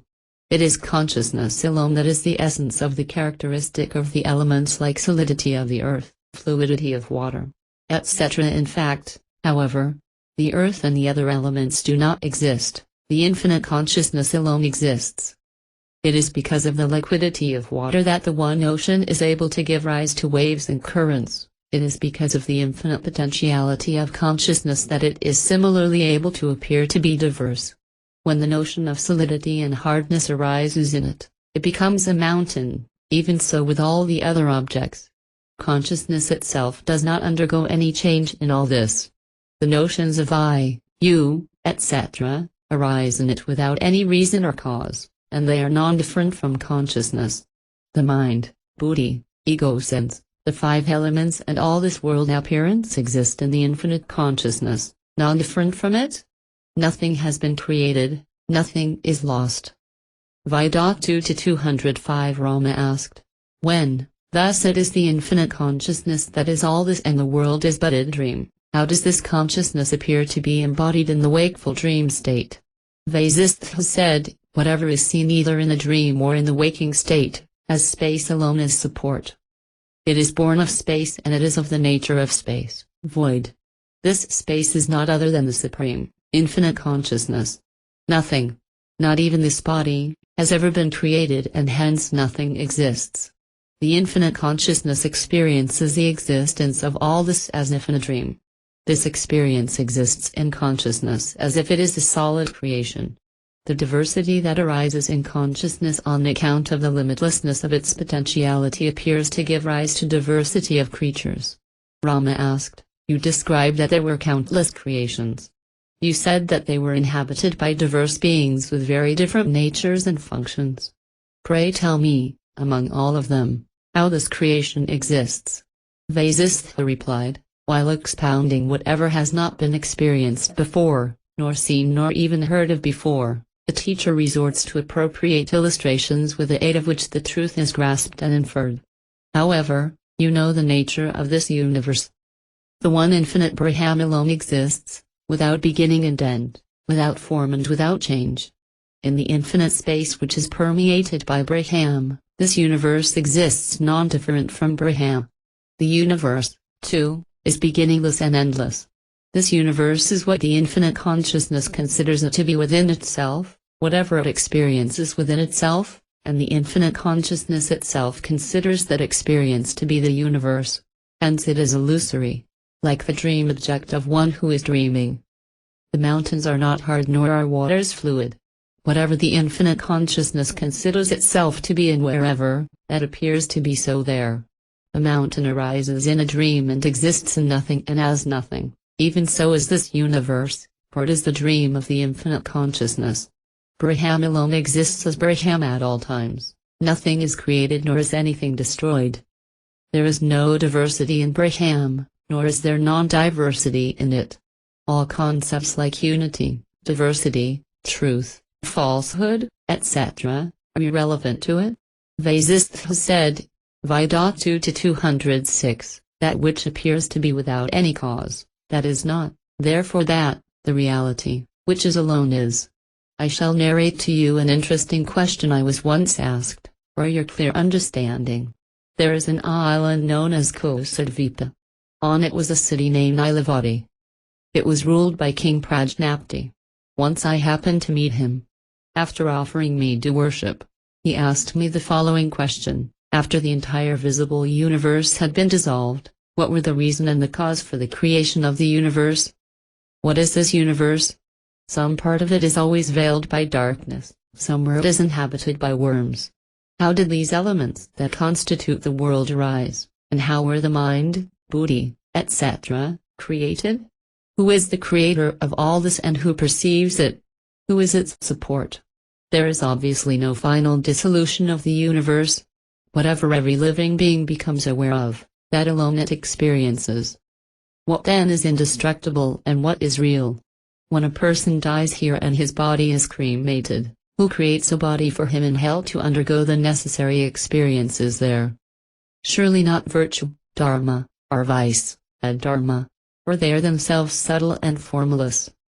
To say that the other world does not exist seems to be equally fallacious, for it contradicts the statements of the scriptures. It is absurd to suggest that one who is formless can undergo experiences like punishment. Tell me also how substances undergo change here. What is the use of scriptures that deal with injunctions and prohibitions? What is meant by the scriptural declaration that the unreal alone existed at first and that it became real later on? If Brahma the creator springs from void, why does that void not create very many creators everywhere? How have the herbs, etc., acquired their characteristics and their nature?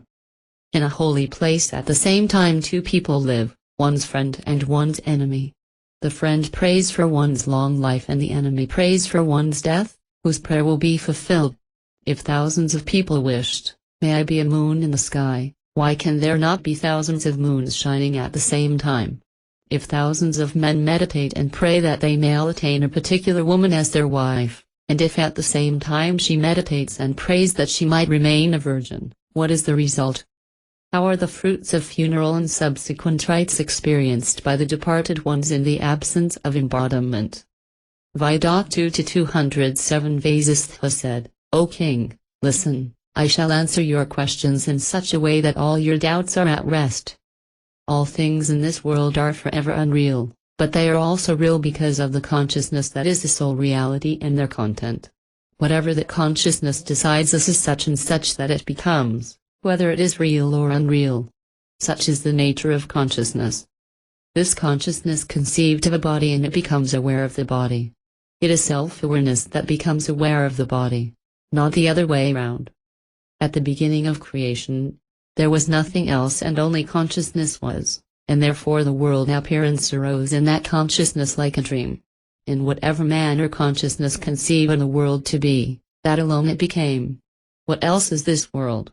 Since the world is nothing other than consciousness or Brahman, it is declared to be so by the scriptures. Yet, like a frog in the blind well, foolish and ignorant people base their understanding on the experience of the moment and, on account of their perverse understanding, they are deluded into thinking that the body alone is the source of experience or awareness. But we have nothing to do with them. However intelligent a person may be, if he is unable to dispel one's doubts, such a person is ignorant. If self-awareness is one of the characteristics of the physical body, then why does a corpse not experience anything? The truth is the other way around. It is the consciousness of Brahman, the infinite consciousness, that appears as this universe, just as the dream objects appear in your consciousness. Brahman is the infinite consciousness. He conceives of this dream city which is the Virat or the cosmic person. This cosmic person is the creator Brahma and is also of pure consciousness, although it is known as this universe. Whatever was conceived of in the dream creation of Brahma the creator alone is experienced here in that same manner. Thus the body has two states, the living and the dead. Even so this creation appears and disappears. It has no cause other than Brahman, hence it is none other than Brahman. Whether the body exists or does not exist, this consciousness experiences what it is aware of anywhere at any time, before and after death. It is consciousness alone which conceives of the other world and experiences it as such. Such deluded experience does not cease until one resorts to the right means of liberation and attains awakening, when the mental conditioning ceases and the consciousness becomes unconditioned. Vasishtha said, Vida 2-208, whatever the infinite consciousness conceived of and whenever, that it them experienced. Even so boons and curses derive their power also from the infinite consciousness. It is because of the appropriate conception arising in consciousness that injunctions and prohibitions acquire their authority and their power. It is because the embodied being here in this world could not comprehend what existed before the beginning of this creation, that it was said that non-existence alone was prior to that. However, existence and non-existence, creation and dissolution are like the opening and closing of the eyes of the infinite consciousness. Such is the very nature of the infinite consciousness that creation arises and ceases constantly. Just as when you indulge in daydreaming you build and dissolve your mental images in the twinkling of an eye. However, all these are but images that arise in the infinite consciousness. It does nothing at all. Since the infinite consciousness is everywhere at all times, there are no barriers in it and it can give rise to any image anywhere at any time. Injunctions and prohibitions exist only for the preservation of the social structure here. But, since these are all established in consciousness, they are capable of yielding their fruits even after one departs from this world. Brahman neither comes into being nor ceases to be. But when the subject-object relationship arises in it, then it is said to come into being, and the object is known as creation. When Brahman withdraws that relationship and exists in itself as itself, then it is said that Brahman exists as infinite space and supreme peace. These two, the existence and the non-existence of relationship, are natural to Brahman, just like movement and non-movement are natural to wind. Old age, death, etc., as also the divisions of time, arise in the infinite consciousness again and again. Even those images rise in your daydream again and again. Even so have the herbs and the medicinal plants, as also the diverse objects, come into being in the three worlds.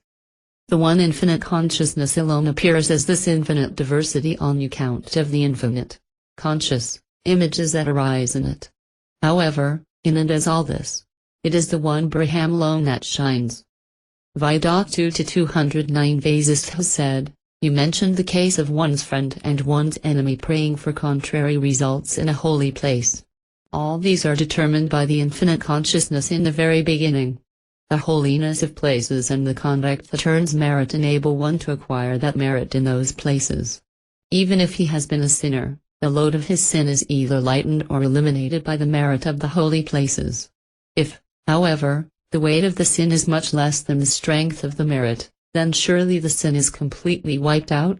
If they were of equal strength, it is possible for two bodies to appear in the consciousness to work out both the merit and the demerit. Whatever notions arose in the infinite consciousness and which exist in it determine the effects of merit and demerit. I, you and all this are all governed by the images that exist in the infinite consciousness, whether these images concern merit or otherwise. The dying man thinks that he is dying and others are weeping for him. Even so do ideas of death and cremation, etc., arise in the others who are weeping for the dead relative. The dying man sees the world as it appears to him, but the others, the enemy who prayed for his death, think he is dead, and yet others, the friend who prayed for his welfare, consider that he has attained immortality. Thus both the prayers are satisfied. The three worlds are illusory products of delusion, but in it there are no divisions or contradictions.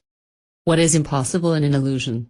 The king asked, how can the formless merit and demerit give rise to a body?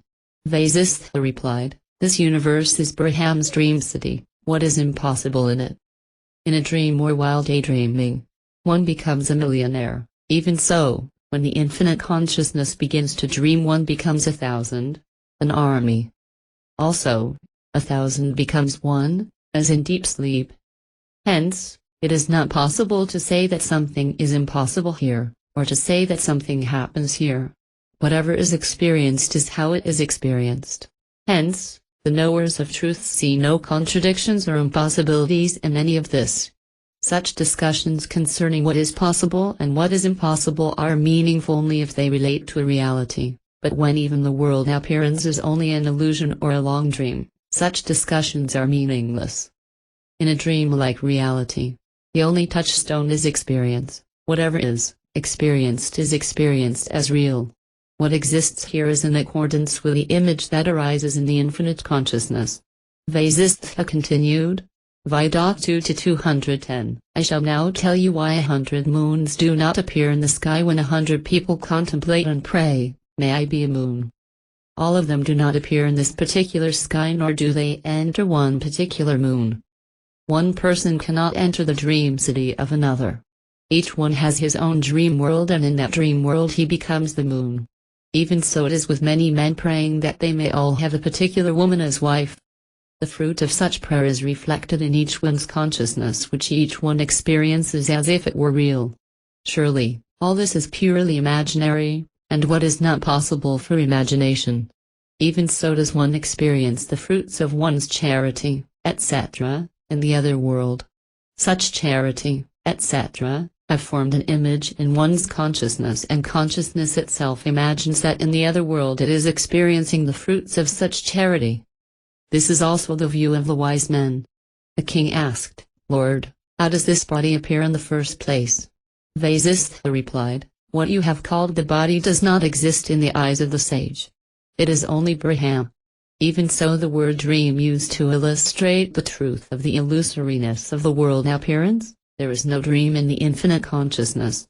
There is neither a body nor a dream in it. There is neither a waking state, nor dream nor sleep. Whatever is, it is void, it is Om. Enough of even such descriptions. Between this and that is the body of consciousness. It is unity and diversity.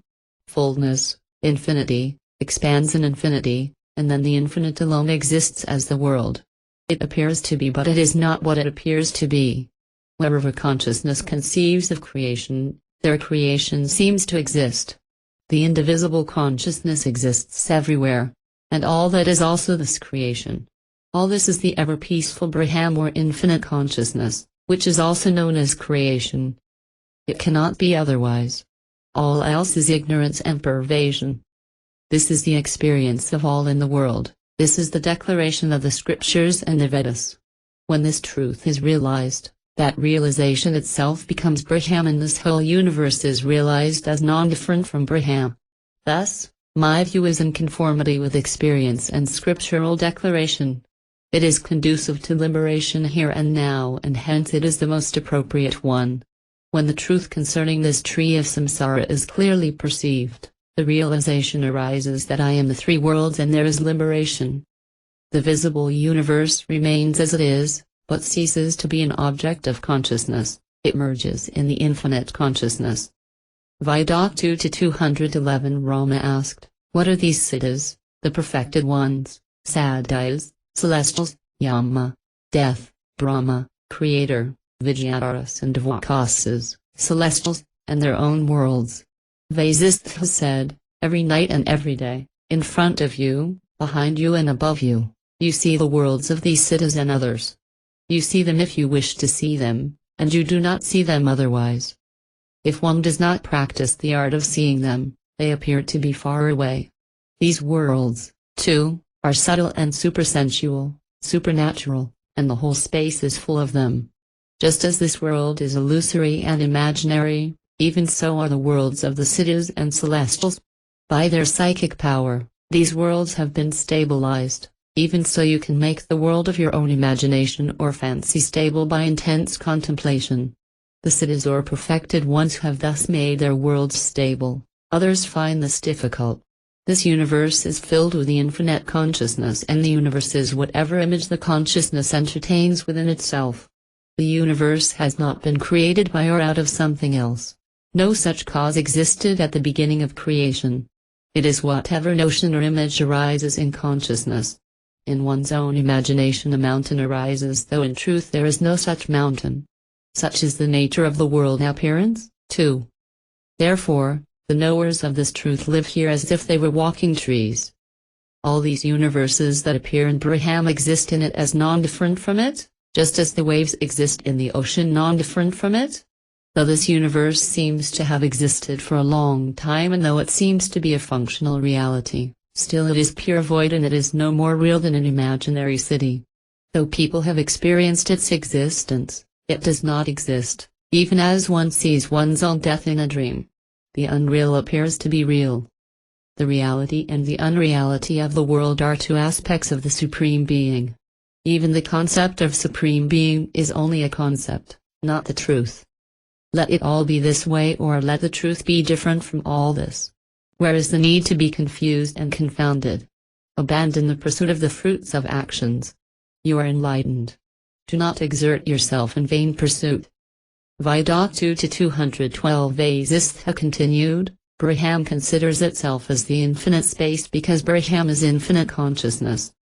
That infinite space itself is the cosmic person, in whom this world exists. But all this is non-different from Brahman and hence all this is Brahman. This world appearance is otherwise an illusion, though it is seen as a reality, even as water in the mirage is unreal and illusory though it seems to exist.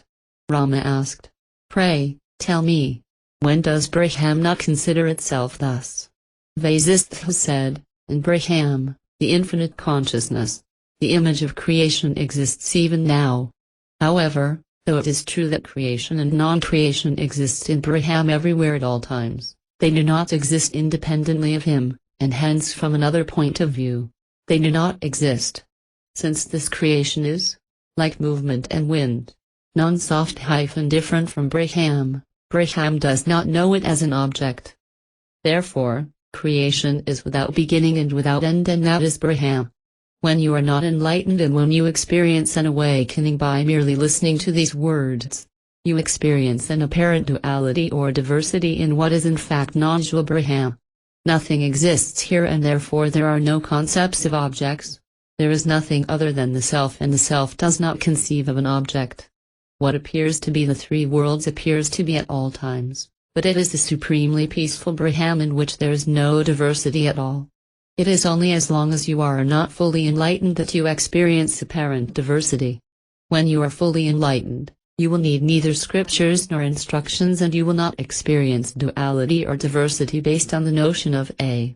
Rama asked, What happens when the notion of I arises in the Supreme? Vasistha replied, When the I' notion arises in the consciousness, the concept of infinite space arises with it. From this the time-space continuum and from this, division and diversity. Hence, there arise notions like I am here which means I am not there. When all these have arisen, the I becomes aware of the subtle root elements from which the world appearance arises as also the world appearance. Thus, from Brahman the infinite consciousness apparently comes into being that which is not Brahman. However, this is only apparent and not real. In reality the infinite Brahman alone exists. Vasistha continued, Vidatu to 213. Just as you questioned me just now, O Rama, you did question me once before in a previous epoch. At that time, too, you were my disciple and I was your guru. I remember that dialogue clearly and I shall repeat it for you. The disciple asked, Pray tell me, Lord, at the end of the world cycle, what is it that perishes and what is it that endures and does not so perish? The preceptor said, My son, whatever is seen, the objects of perception, perishes. Just as when you enter the deep sleep state, the dream world perishes. All these worlds with their mountains and their directions perish utterly, even time and the activity, as also the world order, perish. All beings perish and even the space disappears because there is none that thinks of space or thinks in space. Even the gods like Brahma the creator, Vishnu the protector and Rudra the redeemer cease to be, they do not exist even in name. What remains? Only the infinite consciousness, but even this is an inference based on the present experience. The disciple asked, It has been said that the unreal does not come into being and that the real has no non-being. How does this happen and how does what is seen perish? The preceptor said, My son, this does not perish and hence it is said that it is not seen. It is said that the unreal has no being and the real has no non-being. That which does not exist at any time anywhere, is already non-being. How does it perish? What is permanent in the water seen in the mirage, and what is permanent in illusion? Whatever is seen in this universe is an illusion, and why should not the illusion cease to be? Just as a dream comes to an end on waking up and the waking state comes to an end on going to sleep, all this world appearance comes to an end. When one wakes up, where does the dream city go? Similarly, one does not know where the world appearance goes. The disciple asked, "Why does all this appear to be, and why does that appearance cease to be?" The preceptor replied, "It is the infinite consciousness alone that appears as all this. Independent of it there is no world. Even while appearing to be all this, the infinite consciousness does not lose its own true nature or identity. Both appearance and non-appearance are aspects of consciousness, just as when your form is reflected in water, for instance, the reflection is temporary and your own form is not. Dreaming and dreamless sleep are aspects of one sleep, even so creation and dissolution are aspects of Brahma." The disciple said, "In a dream there is someone other than the dreamer, viz., pure consciousness which is not divided into the dreamer and the dream. Even so, is it possible that there is someone other than the perceiver of the world illusion?" The preceptor said, "That is so. Therefore, its real nature or form is not the world appearance. Consciousness alone is, and it illumines whatever is, but the appearance is experienced by another. Hence, it is the synthesis of contradictions. It does not illumine anything, and it cannot even be said to be existence. It is the appearance in the infinite consciousness. How can there be real and unreal in the observer? If it is said to be seen everywhere as all at all times, it can also be said that it is not seen as all everywhere at all times. It is the reality and it is the unreality at all times. It is the infinite consciousness. It does not perish, and the other, the world appearance, does not perish either.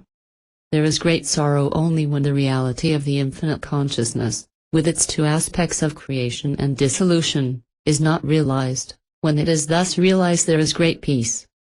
The Lord or the infinite consciousness alone is the pot, mountain, cloth, tree, grass, fire, the movable and the immovable, everything. The Lord is what is and what is not, the void, action, time, space and earth, existence and destruction, good and evil. There is nothing which the infinite consciousness is not. It is everything everywhere at all times. It is not anything anywhere at any time. A blade of grass is the doer and the enjoyer, a pot is both the doer and the enjoyer, a piece of cloth is the doer and the enjoyer, sight is both the doer and the enjoyer, the mountain is both the doer and the enjoyer, man is the doer and the enjoyer, each one is the Supreme Lord Himself. In each of all these things, the Lord Himself is the doer and the enjoyer or experiencer. For everything is Brahman, who is beginningless and endless and the ordainer of everything.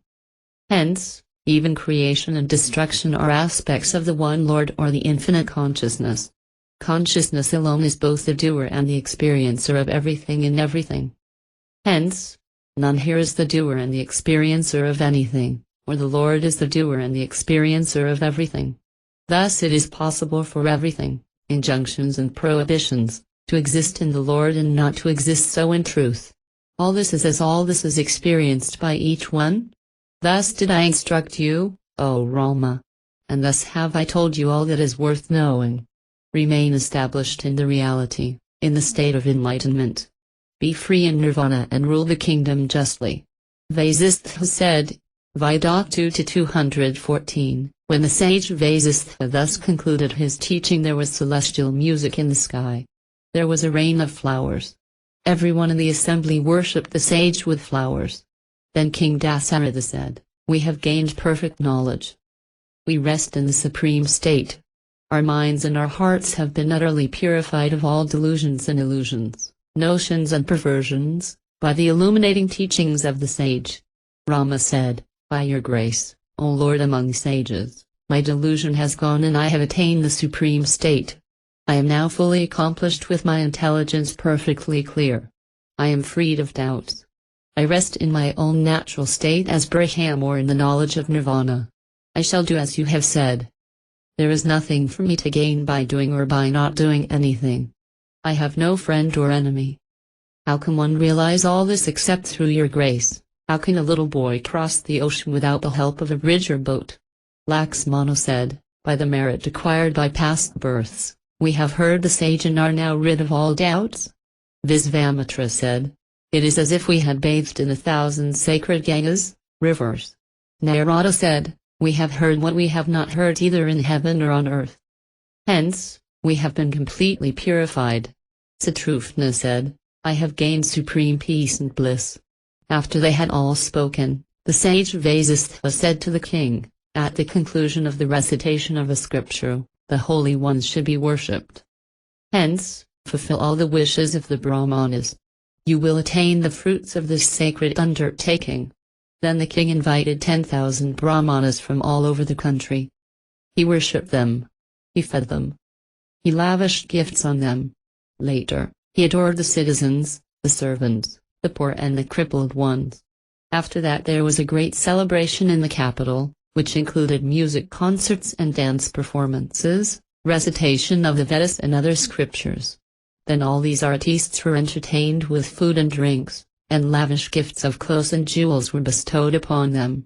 The enlightened King Dasaratha celebrated the successful completion of sage Vasistha's teaching for a whole week with a variety of entertainments and religious rites.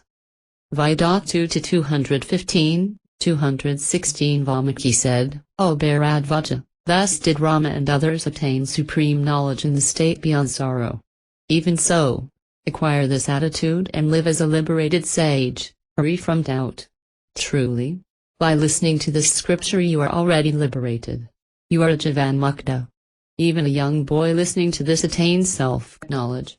Even the ignorant ones, in whose hearts the bondage caused by cravings is strong and persistent, rise beyond the state of division by a study of the scripture that deals with liberation. Even as young boys become mature men, non-boys. They will never again be involved in samsara. Even they who recite this scripture without understanding the meaning, they who write this, copy this, in a book, they who make someone read it or comment upon it, they attain great merit and enjoy life in heaven, and in the third birth attain liberation. Valmiki said to King Rishtamai, thus have I told you what Vasistha taught Rama. By this path you will attain the truth. The king said, Lord, by your grace I have crossed this samsara. To the messenger of the gods, the king said, you have been a true friend to me. You may now go. I shall contemplate the truth that I have thus heard. The messenger said to the celestial, I was supremely thrilled to hear all this. I shall now go to the abode of Indra. The celestial said, I am truly blessed to hear all this from you, O messenger of the gods. Now you can go to Indra. Agnivesya said to Karanya, thus did the celestial remain immersed in contemplation. Have you heard all this well? Karanya replied, surely. My delusion is gone. I shall now live a life of spontaneous non-volitional activity. Agasti said to Suhiksna, thus did Agnivesya instruct his son Karanya. Do not doubt this teaching, for he who doubts this perishes. Suhiksna said, my ignorance has been dispelled and the lamp of knowledge has been kindled. I realize that all these objects of the world exist in the infinite consciousness like waves in the ocean. Hence, I shall live a life of spontaneous non-volitional activity. I am truly blessed. I salute you. For a disciple should adore and serve his guru by thought, word and deed. Lord, by your grace I have crossed this ocean of samsara. I salute the Supreme Being, contemplating whom one realizes that all this is indeed Brahman, the infinite consciousness. Salutations to the divine preceptor Vasistha. Om Tat Sat. The End.